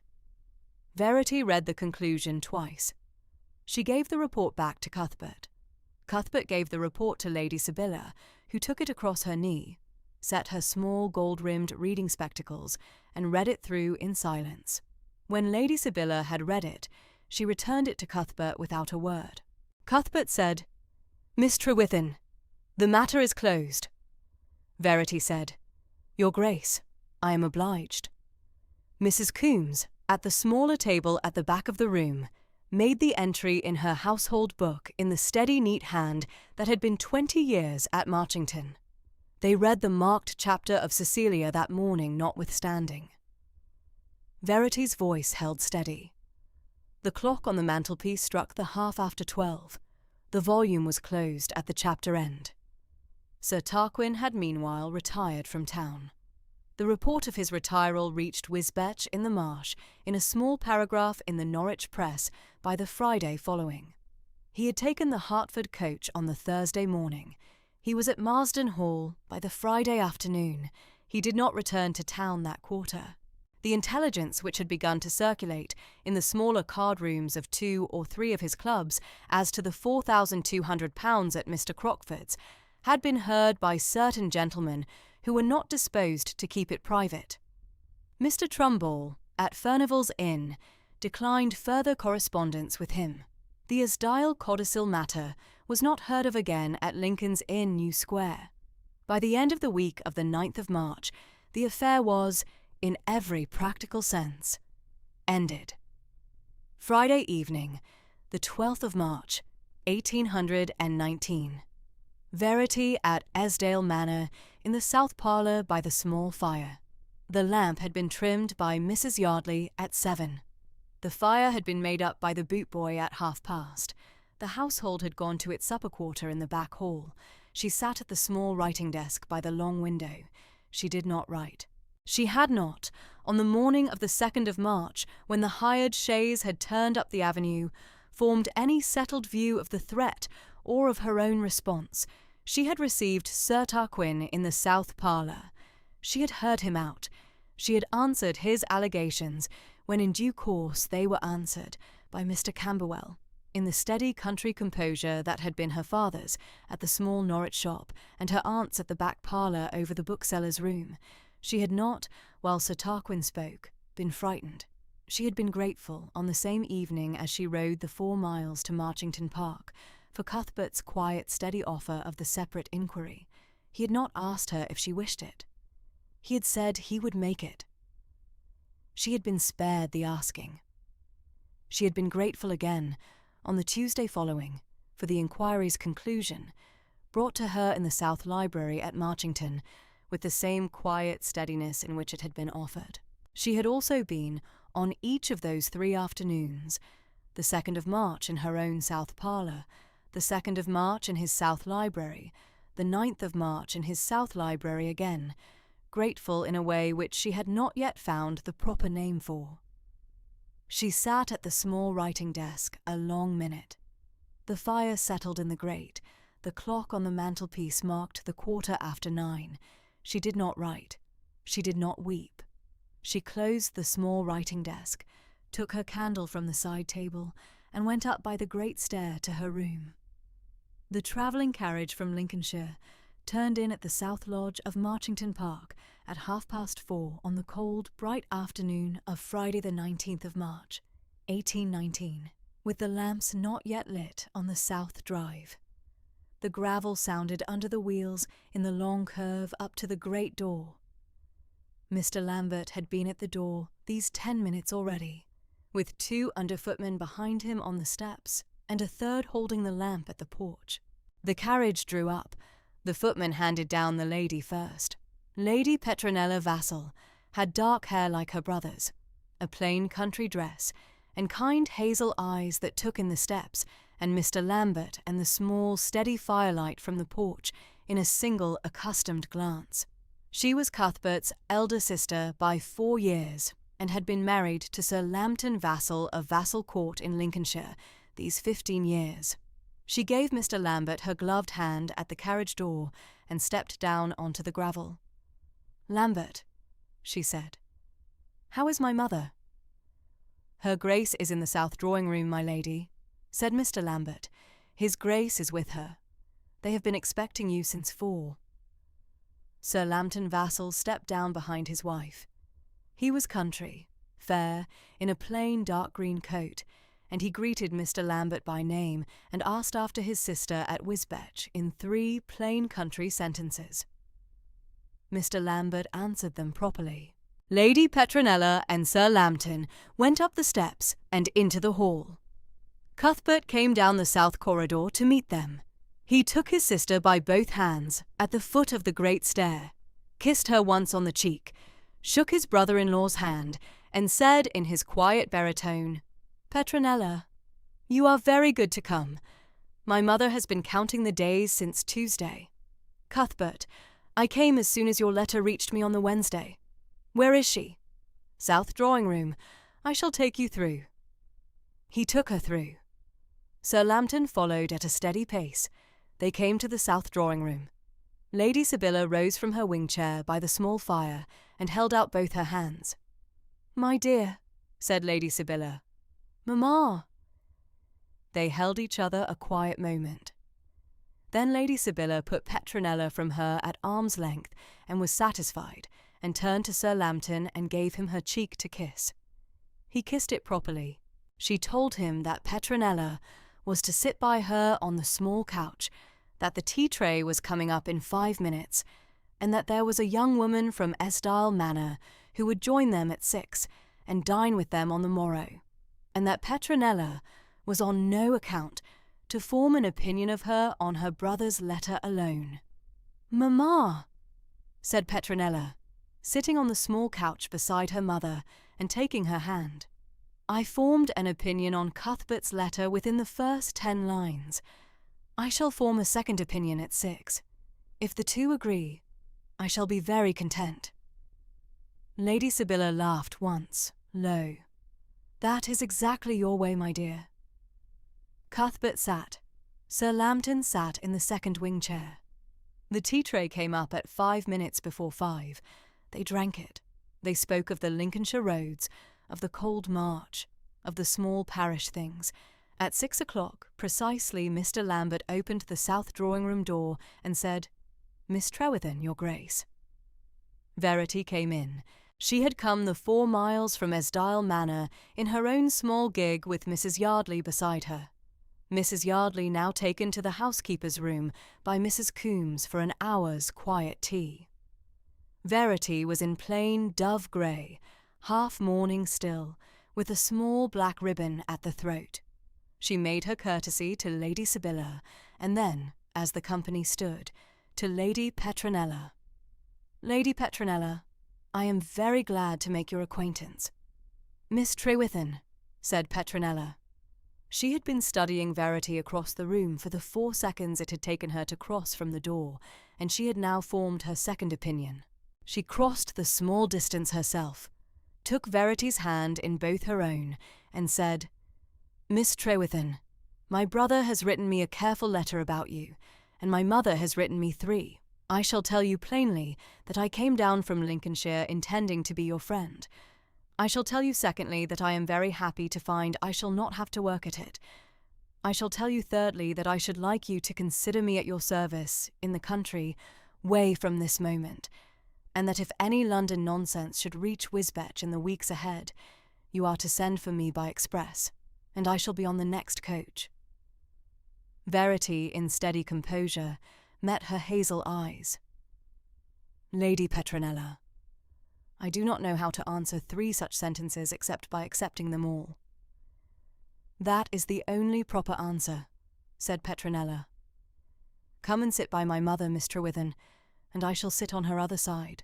And we shall make Cuthbert and Lambton fetch their own chairs across the carpet." Cuthbert and Sir Lambton fetched their own chairs. The 5 of them sat by the small fire until the dinner gong sounded at 7, and Petronella, in the matter of 3 sentences, took the warm sister's resolve to befriend the new neighbour and put it into practice in the same quarter of an hour she had formed it. The 4 of them, Lady Sibylla, Petronella, Sir Lambton and Cuthbert, dined at Marchington the following evening, Saturday the 20th of March, with Verity invited as the 5th, and seated, by Lady Sibylla's own direction, between Sir Lambton and Lady Sibylla. Cuthbert took the head. Petronella sat at her brother's right hand, opposite Verity. The candles were lit at 6:30. Mrs. Pennington had sent up a clear soup, a boiled turbot, a saddle of Norfolk mutton, a roast capon, a dish of forced asparagus, and a Norfolk pudding with stewed pears. Mr. Lambert stood at his place at the sideboard.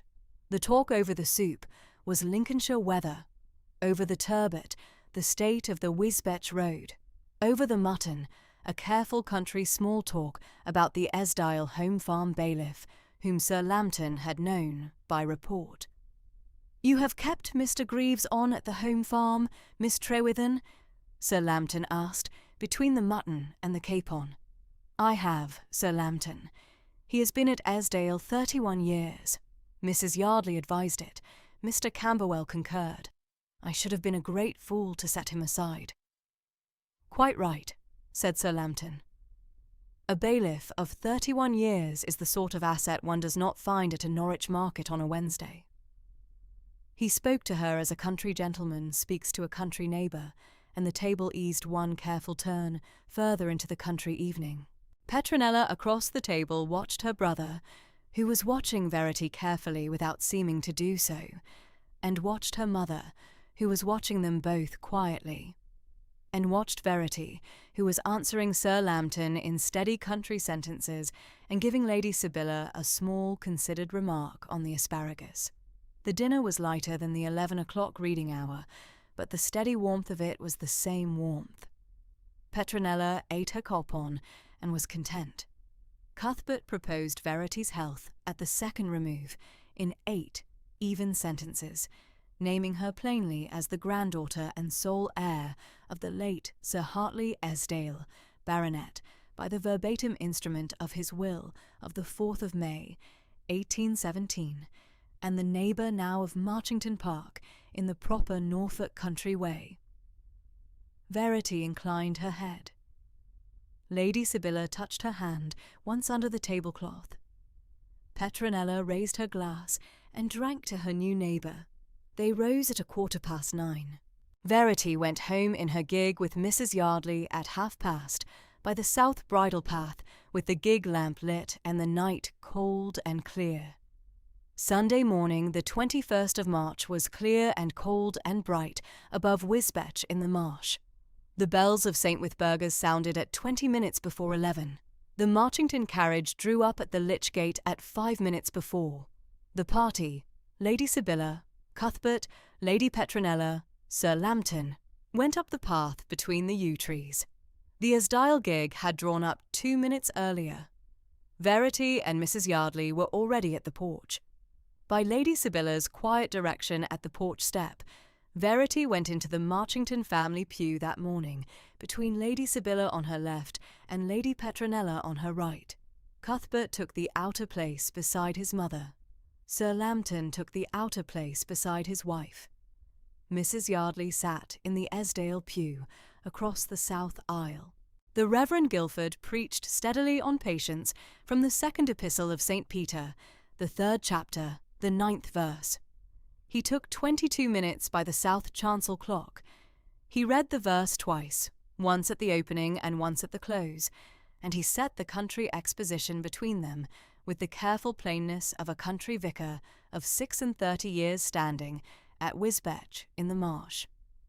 The Marchington pew listened.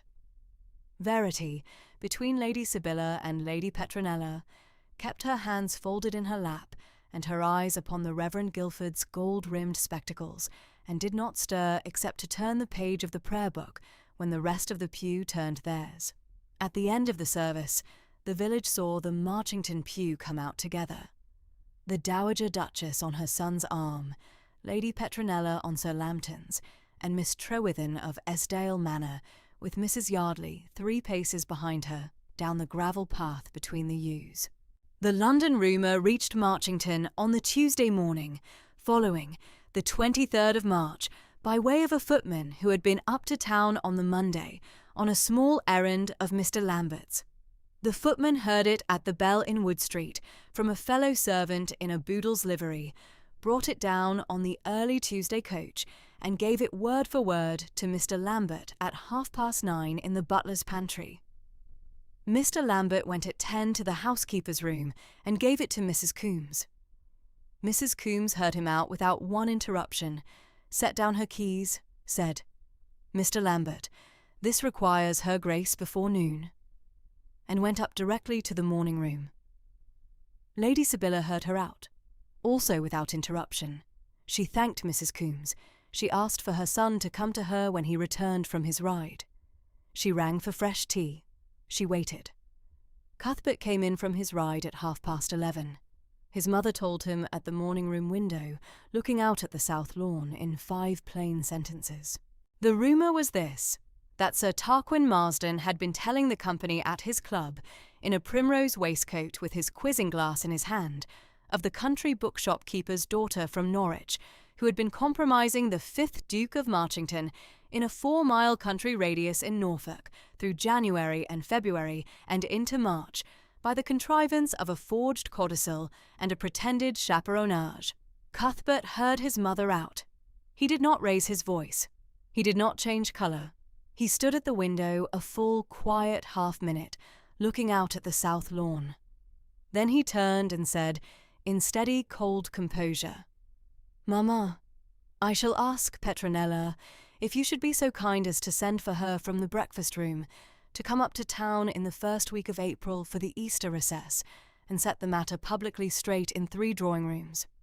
Send for her now," said Lady Sibylla. Petronella was sent for. She came up from the breakfast-room within 4 minutes, with Sir Lambton 3 paces behind her. Cuthbert told her the rumour in the same 5 sentences in which his mother had told it to him. Petronella heard him out without one interruption. At the end of the 5th sentence she said, "Cuthbert, I shall go up to town on the Friday of the week after next, take Lambton's townhouse in Half Moon Street for 10 days, and call on Lady Sefton, the Duchess of Devonshire, and the Countess Spencer in that order. I shall set it plainly in each drawing-room in 3 sentences. By the end of April, Sir Tarquin shall be publicly unwelcome at Boodle's, and the rumour shall be dead in 3 weeks." Sir Lambton, behind her, said only, "Quite right, my dear." Petronella inclined her head once.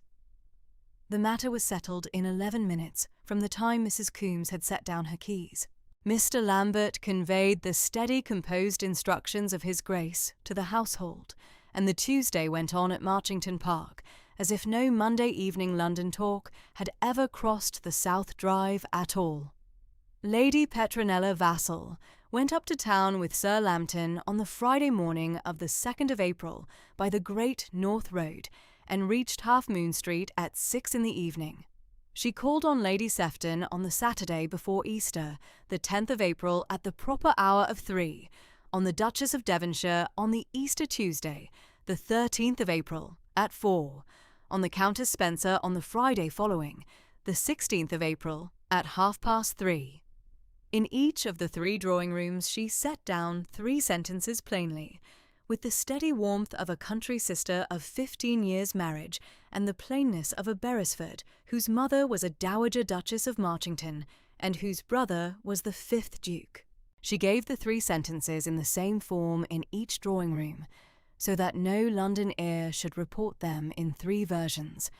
First, that Miss Verity Esdile Trewithen was the granddaughter and sole heir of the late Sir Hartley Esdile, Baronet, of Esdile Manor in the county of Norfolk, by the verbatim instrument of his will of the 4th of May, 1817, with the deathbed attestation of the 11th of August, 1818.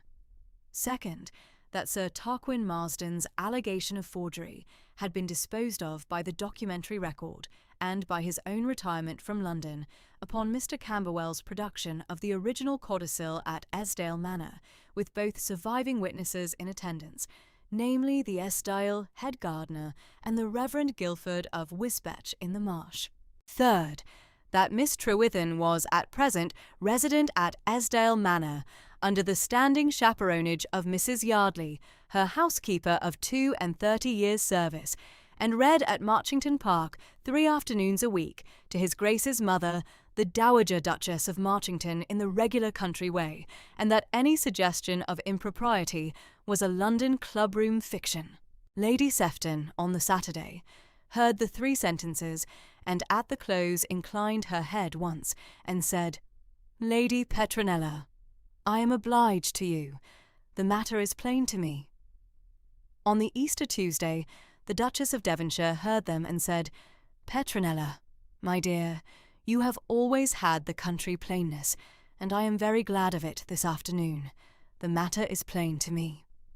On the Friday, following, the Countess Spencer heard them and said, "Lady Petronella, I shall mention the 3 sentences this evening at Spencer House, and shall be obliged if you would consider the matter set straight in this drawing-room from the present hour." Petronella inclined her head at each of the 3 replies, and did not stay above a quarter of an hour in any drawing-room. The 3 sentences travelled along the proper London channels in the proper London week. By the close of April, Sir Tarquin Marsden was publicly unwelcome at Boodle's. The porter at the door, on the Wednesday evening of the 28th of April, had been quietly instructed that Sir Tarquin's name was not to be entered in the porter's book again that season. Sir Tarquin retired to Marsden Hall for the season on the Saturday morning following. Petronella came down from town to Marchington on the Tuesday the 20th of April with Sir Lambton, dined that evening with her mother and her brother and Verity, and went on the following morning back to Vassal Court. Mr. Lambert handed her into the travelling carriage at 9:30. She said only at the carriage door, "Cuthbert, Mamma, Miss Trewithen, the matter is closed." The carriage turned out at the South Lodge. The Sunday afternoon of the 18th of April had been warm and pale yellow at Marchington, with the South Rose Garden gravel dry under the foot and the small green of the new April leaves on the south hedge. Mrs. Yardley walked 3 paces behind them on the gravel, with her own steady country pace and her own quiet country face. Lady Sibylla was in the South Library with her embroidery, a small fire kept up in the grate against the late afternoon. Petronella had gone back to town on the Tuesday last, on her second journey for the season. The gravel sounded quietly under their feet. Cuthbert walked at Verity's left hand at a careful country distance, with his hands behind his back. He did not look at her as he spoke. He looked at the South Rose Garden gravel ahead, and he spoke in his quiet baritone. "Miss Trewithen," he said, "we have known each other 3 months and 2 weeks. I have not, in those 3 months and 2 weeks, pressed any of the questions I have wished to press. May I be permitted to press one of them in the South Rose Garden of an April afternoon, with the proper chaperonage 3 paces behind?" Verity, in steady composure, did not stop her pace and did not look at him. She said, "Your Grace, you may press whatever question you should wish to press." Cuthbert walked 4 paces in silence. Mrs. Yardley's pace behind them was steady. The pale yellow afternoon was steady. He said, "My question is small. May I, on Saturday the 24th of April, ask you a particular question at 11 o'clock in the South Library at Marchington Park, with Mrs. Coombes present?" Verity walked 3 paces in silence. Then she said, "Your Grace, you may." They walked on along the South Rose Garden gravel in the warm, pale yellow Sunday afternoon, and they did not speak again of it. They spoke instead in the next quarter of an hour of the Esdale home farm, bailiff's lambing report, and of Mr. Camberwell's last letter from Lincoln's Inn, and of a parish matter that the Reverend Guilford had raised on the previous Sunday concerning the south chancel window. Mrs. Yardley walked 3 paces behind them through every sentence. The pale yellow Sunday afternoon went on at Marchington Park in the steady country way. The South Library at Marchington Park, at midnight on Saturday, the 24th of April, 1819, was very quiet. The single-trimmed lamp on the writing-table threw its small, careful light on the green leather of the tabletop. The small, steady fire in the grate had been kept up by Mr. Lambert at 10:30. The 2 wing chairs on either side of the fire were empty. The curtains were drawn. Cuthbert sat at the writing-table in his plain country dress, with his hands quiet on the green leather. He had come into the South Library at 20 minutes past 11, after his mother had gone up to bed, after Mr. Lambert had brought up the small candle and trimmed the lamp. He had sat 10 minutes in the wing chair on the right of the fire, looking at the small, steady flame. At 11:30, he had risen and gone to the writing-table. He took from the locked drawer at his left hand, with the small brass key on his watch chain, the small green-calf leather-bound commonplace book of his late father, the 4th Duke of Marchington, who had died on the 14th of June, 1813, in his 62nd year. The commonplace book had 340 pages.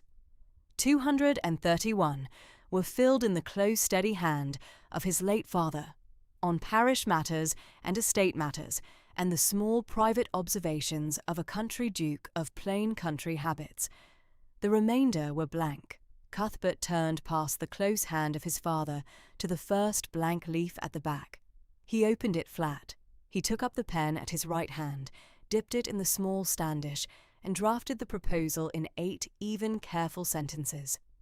He took perhaps 11 minutes. He set down each sentence in the close, steady hand he had learned from his father at the same writing table at the age of 11. He did not strike out one word. When the 8th sentence was set down, he laid the pen aside. He read the 8 sentences aloud once, very low, to himself in his quiet baritone, with the small, steady fire at his back, and the small trimmed lamp at his elbow, and the 2 empty wing chairs on either side of the grate. He blotted the page with the small green leather blotter. He closed the commonplace book. He returned it to the locked drawer at his left hand, and turned the small brass key on his watch chain, and put the key back to his watch chain. He sat a quiet minute longer at the writing table. The small fire had sunk a little in the grate. The trimmed lamp burned steadily. He rose. He put out the candle. Saturday morning, the 25th of April, 1819. 11 o'clock. The South Library at Marchington Park.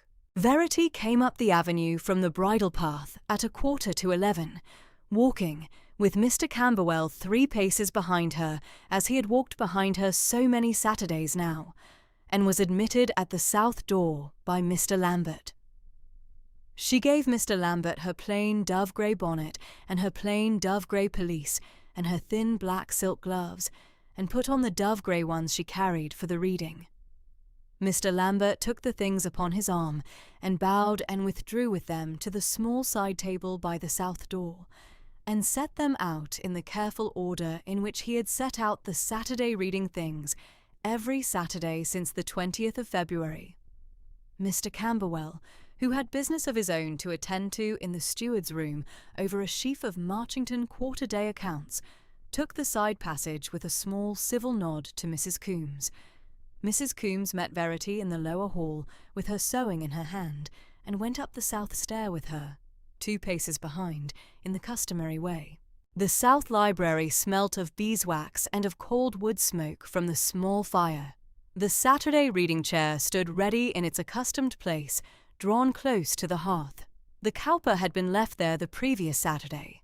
The volume of Burney that they had begun the week before lay upon the small mahogany side table beside it. Cuthbert stood at the writing table by the south window. He was not seated. Verity, entering, made him her usual small civil curtsy. He returned it with the bow proper to her arrival. Mrs. Coombes took her usual chair by the door, and laid the sewing across her lap. Cuthbert spoke quietly. "Mrs. Coombes, might I beg a quarter hour?" Mrs. Coombes considered him a moment over her sewing, and then folded the linen and rose, and made her own civil dip, and went out, and drew the south library door to behind her. The room was very still. The small fire ticked. The mantel clock, which was a French clock of the last century with a plain enamel face, gave the quarter past in a single small clear note. Cuthbert remained at the writing table. He did not approach her. He set his hand for a moment upon the edge of the table, as if to steady himself by the wood, and then he spoke. "Miss Trewithen, I had asked your name at a Norwich charity ball in the spring of 1816. I had meant to call upon you the following week, and did not. The fault of those 2.5 years was wholly mine. I had spent the November and December of last year wondering whether your grandfather's will had been a kindness or a complication. I had spent the January and February since that wondering nothing of the sort. I am asking now, on the strength of the small, steady acquaintance of 3 months and a fortnight, that you do me the honour of becoming my wife. You have known me too short a time to be in love with me yet. I shall not press you on that. The decision is wholly yours." He stopped. He did not move from the writing table. Verity stood where she had stood since entering the room. 3 paces inside the door, her hands quiet at her sides, her grey-gloved hands clasped lightly one upon the other at her waist. Her eyes had not left his face through the speech. She did not look down at the carpet. She did not turn to the window. She did not move at all. The small clock ticked. The fire ticked. A coal subsided in the grate with a single small clear sound. The composed silence held for perhaps the space of 8 slow breaths. Then she answered him. "Your Grace." "I shall." Cuthbert inclined his head to her. Deeply. He held the bow some long moment, and then straightened and crossed the carpet to her, and took her right hand in both of his, very gently, and bent his head over it, and pressed his mouth to the back of her dove-grey glove. Then he released her hand, and stepped back, and rang the small bell on the writing table for Mrs. Coombs. Mrs. Coombs came in within the half-minute. She had been plainly no further than the linen press across the corridor. Cuthbert said only, "Mrs. Coombs, Miss Trewithen has done me the great honour of consenting to be my wife. Will you go up to my mother and ask her to come down and to bring Lady Petronella with her?" Mrs. Coombs made a small, composed dip and said, "Your Grace, I shall, with the very greatest pleasure," and went out, and was heard upon the south stair at a pace rather brisker than her customary one. The door swung gently shut. Verity, left alone with Cuthbert in the south library, drew one small, steady breath and looked at the hearth, and then at him, and said in her usual voice, neither louder nor quieter than her ordinary speaking, "I should perhaps tell Mr. Camberwell." Cuthbert said, "We shall tell Mr. Camberwell together at 1 o'clock. He is at the steward's accounts. Let him have his hour." She inclined her head, and seated herself in the right-hand wing-chair by the hearth, in her accustomed place, and folded her hands in her lap, and waited. At 4 o'clock that same afternoon, in the small upper drawing-room at Marchington Park, Lady Sibylla Beresford was told. She had been told already, in the South Library at 11:30, by Cuthbert plainly, and she had wept once then. A single small, clear weeping into her plain lavender silk handkerchief, no more than a quarter minute, before she had set down the handkerchief and risen and crossed to Verity in the wing-chair, and taken Verity's 2 hands in her own. But the formal telling, with both households gathered, Lady Petronella standing beside her, and Cuthbert at the mantel, was at 4. Lady Sibylla, who had reckoned with this matter through the whole of the previous month, and had come down to her dressing-room that morning expecting nothing of it for a Saturday in April, said only, "My dear child, you have made him very happy, and you have made me very happy, and I have nothing more to say upon it that is not already understood between us." Lady Petronella laughed, once a clear country laugh of plain delight, and crossed the small upper drawing-room in 3 strides, and embraced Verity, and held her some moment, and then held her at arm's length, and looked at her, and said, "Sister, welcome. I am very glad indeed." Sir Lambton, who had come down from his room at the small bell, bowed to Verity in his country way, and said, "Miss Trewithen, or within the month, Your Grace, I am very glad." Mr. Camberwell, called up from the steward's room, was told at 4:30. He removed his gold-rimmed spectacles, and polished them once upon the tail of his plain black superfine coat, and replaced them, and looked from Verity to Cuthbert, and back to Verity once, and said in his solicitor's voice, "Miss Trewithen, Your Grace, I shall draw the settlements on Monday morning at Lincoln's Inn. They will be ready by the 8th of May. He paused and then added, quietly in a voice that was not quite the solicitor's voice, "Your grandfather, Miss Trewithen, would have been very glad of this morning. I take leave to say so. He spoke to me of you in chambers in the May of 1817, when he set his hand to the will, and he hoped that some good might come of it that he should not live to see. He has been heard. It has. Verity inclined her head to him and said, "Mr. Camberwell, I thank you. I had not known he had spoken." Mr. Camberwell said only, "He had. He did. He hoped." And he made his small civil bow and stepped back and did not say more. The banns were called at St. Withburger's, Wisbech in the Marsh, on the 3 following Sundays. Reverend Guilford read them from the chancel step in his customary unhurried manner. On the morning of Sunday the 26th of April, after the second lesson, he gave out in the steady country voice the village knew of 40 years and more. I published the banns of marriage between Lord Cuthbert Beresford, 5th Duke of Marchington Park in this parish, bachelor, and Miss Verity Esdale Trewithen of Esdale Manor, in this parish, spinster. This is the first time of asking, if any of you know cause or just impediment why these two persons should not be joined together in holy matrimony, ye are to declare it. The village, in the back pews, did not stir. The Marchington family pew at the front did not stir. Verity, beside Lady Sibylla, did not lower her eyes. Cuthbert, beside Sir Lambton, did not look round. The banns were called again, in the same form, on Sunday the 3rd of May, and a third time, in the same form, on Sunday the 10th of May. On none of the 3 Sundays was there any cause or impediment declared. Saturday morning, the 22nd of May, 1819. 10 o'clock. The day was warm and pale yellow and very still. There had been a light rain in the night, and the churchyard grass was damp under the boots of the parishioners walking up the path, and the air smelt of wet earth and of crushed grass and of the pale pink primroses banked at every pew end. St. Withburger's, Wisbech in the Marsh, small 12th century Norfolk parish church of pale flint and dressed sandstone, low square Norman tower, plain oak pews, narrow lancet windows admitting warm pale yellow May light, posies of pale pink primroses, dark blue forget-me-nots, and white spring narcissus at every pew end. The village was in the back pews and in the side aisles, standing. The Marchington Park staff were in the south transept. The Esdale Manor staff were in the north transept. Mrs. Yardley sat upright in the north transept's first pew, and did not weep, and held her plain bombazine reticule on her lap with both hands. Cuthbert stood at the chancel step, with Sir Lambton at his right.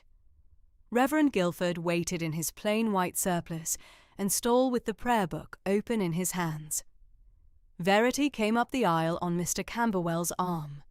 She wore a simple, high-waisted ivory silk, with short puff sleeves and a single narrow row of small antique seed pearls at the hem, long ivory silk gloves, a small coronet of pale pink primroses pinned to her dark chestnut hair, the heirloom Marchington blonde lace wedding veil pinned to the coronet, her late mother's small gold mourning locket on a thin black silk ribbon worn beneath the bodice. Lady Petronella, in pale green spring silk, walked 3 paces behind her. They reached the chancel step. Mr. Camberwell, who had drawn the deeds and settled the settlements and ridden out from London for the 3rd time in the month, gave Verity's right hand into Cuthbert's right hand, and stepped back, and stood at her left shoulder, and did not weep, and was steady. Reverend Guilford married them in the form prescribed by the Book of Common Prayer. Verity made her responses in her usual steady voice, neither louder nor quieter than her ordinary speaking. Cuthbert made his in the grey-eyed, considering voice he had used in the South Library on the 7th of January. The plain gold ring went upon the 4th finger of Verity's left hand at 25 past 10. They were pronounced man and wife at 1/2 past. The register was signed in the small vestry at 11:15. Cuthbert signed first, in his clear, unhurried hand. Verity signed second. Verity Esdale Trewithen, in the steady, upright hand her Aunt Hephzibah had taught her in Norwich. Mr. Camberwell signed as a witness. Sir Lambton signed as the other. They came out of St. Withburgaz into the warm, pale yellow May light at 5 minutes past 11, and walked together through the parish to the Lich Gate, and through the Lich Gate to the waiting carriage, and were driven the 4 miles to Marchington Park. The wedding breakfast was laid in the long dining room. The Marchington table linen was the heirloom Mechlin, which had not been brought out since the 3rd Duke's silver wedding. The plate was the great Marchington silver gilt. The flowers were the pale pink primroses and the white spring narcissus from the Esdale Manor home farm hedgerow, cut at 6 that morning by the head gardener. Mrs. Pennington's wedding cake stood at the centre of the long table. 3 tiers, plain white royal icing, a small spray of fresh primroses upon the top tier, 4 months and a fortnight in the planning since the engagement had been spoken of in the kitchen. Mrs. Pennington had set the bottom tier in February, and the middle in March, and the top in late April, and had iced all 3 on the Thursday past. Sir Lambton rose to give the country toast. He spoke briefly and in his Lincolnshire way. He said, "To the Duke and Duchess of Marchington. May the Norfolk fields be kind to them. May the South Library be warm. May their reading aloud be long and steady." The company drank. Verity inclined her head, and did not blush, and did not weep. Lady Petronella's elder sister, the Honourable Mrs. Fortescue, who had come down from Lincolnshire on the Friday for the wedding, gave the grace at the breakfast in the small vassal family manor. 3 sentences, plain, country, no longer. Lady Sibylla, who had spoken her formal dowager's blessing in the south drawing-room before they had set out for the church, rose now at the foot of the long dining table, and gave the brief dowager's blessing again in the form proper to a wedding breakfast. "To the new Duchess of Marchington, welcome to my house, which is now your house. Welcome to my son. Welcome to the South Library, which from this morning is yours." Verity rose and inclined her head to Lady Sibylla across the long table and said only, "Madam, I thank you. I shall try." Mr. Lambert, behind the dowager's chair, did not move. His face did not alter.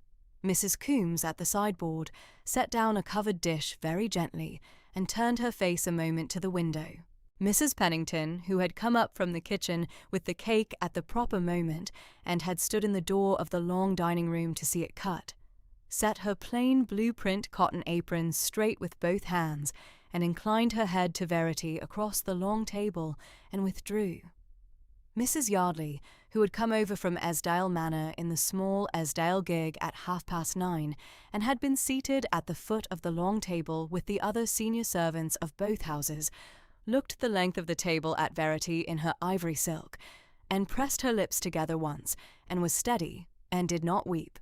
The Esdale boot boy, who was 13 and had ridden up on the back of the gig in his best plain coat, did weep, once, very briefly, into his sleeve, and was patted upon the shoulder by Mr. Lambert in passing, in the manner of a butler of 28 years' service, who had seen a great many wedding breakfasts, and understood 13-year-old boot boys very well. The breakfast lasted until 1:30. The bride and groom withdrew at 2. They did not go upon a wedding tour, Cuthbert had said in March, and Verity had agreed that the Norfolk spring was wedding tour enough, but went only the 4 miles to Esdale Manor for the afternoon and evening, and returned to Marchington Park on the Sunday before church.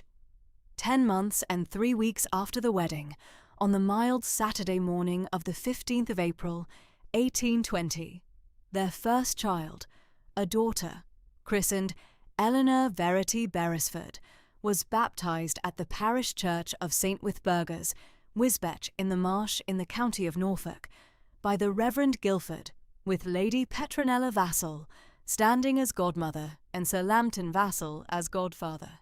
The infant was 3 weeks and 1 day old. The Marchington heirloom christening robe of ivory silk and old Mechlin lace came down from the south wing cedarwood chest for the first time in 32 years. The family Bible entry was written in the 5th Duke of Marchington's own hand at the South Library writing table that evening, beneath the entry for his late paternal grandmother Eleanor of 1788, the two Eleanors set together upon the page across 31 years. Verity sat in the right-hand wing chair at the South Library hearth that evening, with the infant Eleanor asleep in her arms in the small Mechlin shawl, and watched Cuthbert write. He wrote slowly, in the clear, unhurried hand he had used in the vestry register at St. Witburga's 11 months before. When he had finished, he set down the pen and blotted the entry, and closed the Bible, and turned to her, and said only, "It is well done." Tuesday evening, the 27th of October, 1820, 8:30, the South Library at Marchington Park, a single trimmed oil lamp upon the small mahogany side table between the two wing chairs, a small steady fire in the grate, banked low for the autumn evening, the shutters drawn against the dark, the room very quiet. Verity sat in her usual right-hand wing chair, with a small Norwich shawl about her shoulders, and a copy of the new novel, Persuasion, open in her lap. She had been reading aloud for the past 3/4 of an hour, in her steady country voice that did not hurry and did not press.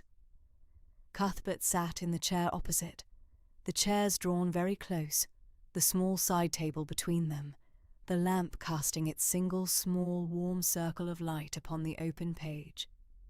The infant Eleanor was asleep upstairs in the nursery, in the small Marchington cradle of carved oak that had held the 5th Duke himself 32 years before, with her nurse in the small adjoining chamber and the door between left open a hand's breadth. Verity read on. She read the passage of the heroine's quiet country walk in the late autumn lanes, the falling leaves, the russet hedges, the pale, low afternoon light. Her voice did not falter. Cuthbert listened, his grey eyes upon her face, and did not speak. She came to the end of the chapter. She closed the volume upon her thumb and looked across at him and said in her ordinary voice, "Shall I go on, or shall we stop here for the evening?"